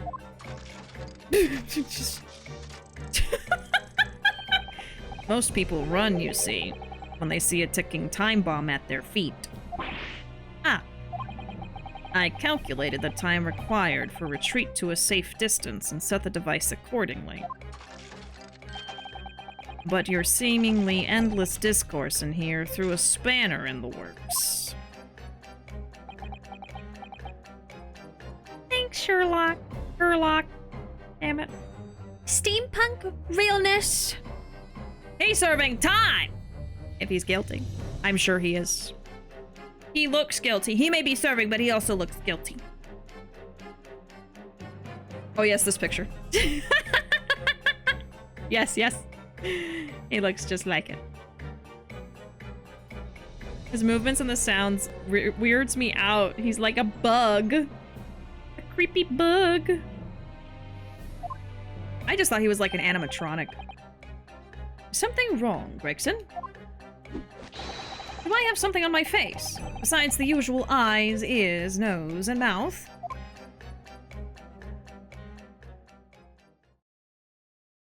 I do like his outfit. I think we have a fairly good idea of what's been going on here now. But what about the two incidents you've evidently been involved in recently? Professor Harebrain's instantaneous kinesis experiment at the Great Exhibition, and the waxwork model you stole, which this head belongs to. That's no ordinary head, you know. That's the head of the professor.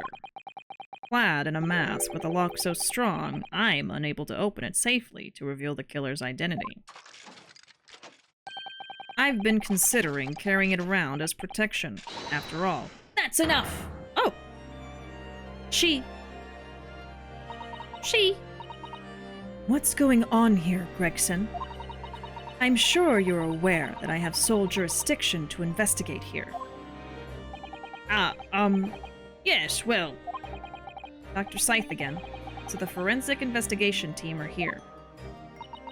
And you know full well this engineer is a key witness. Why are you allowing this lawyer access to him? If Lord Strongheart knew of this, you would be finished. You lot. Leave at once.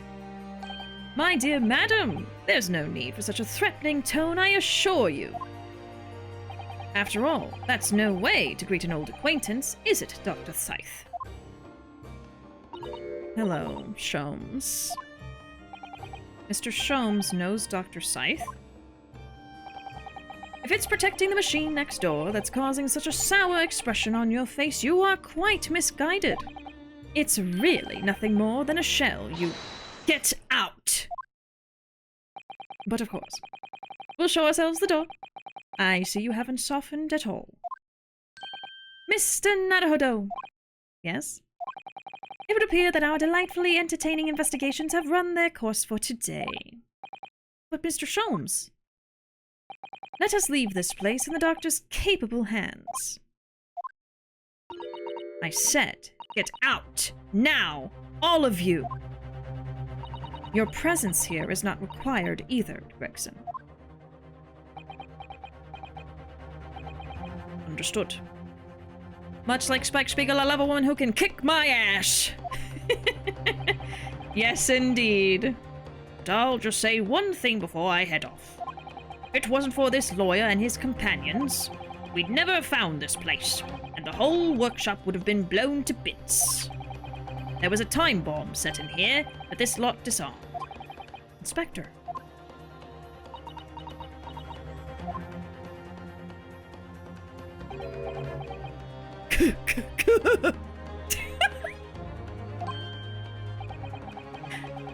That's how he laughs? Maybe it's like that. Something giving you a chuckle, has it, Drebber? Oh, so sorry. Didn't mean to offend. You're quite right, of course. You did disarm the time bomb, didn't you? Yes, you did disarm that one. Huh? Eh? What are you? That one? Yeah, you mean?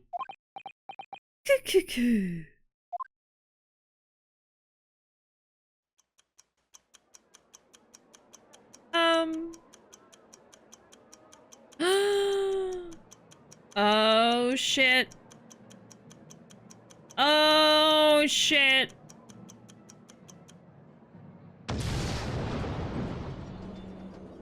Oh my god. Those guys might be dead.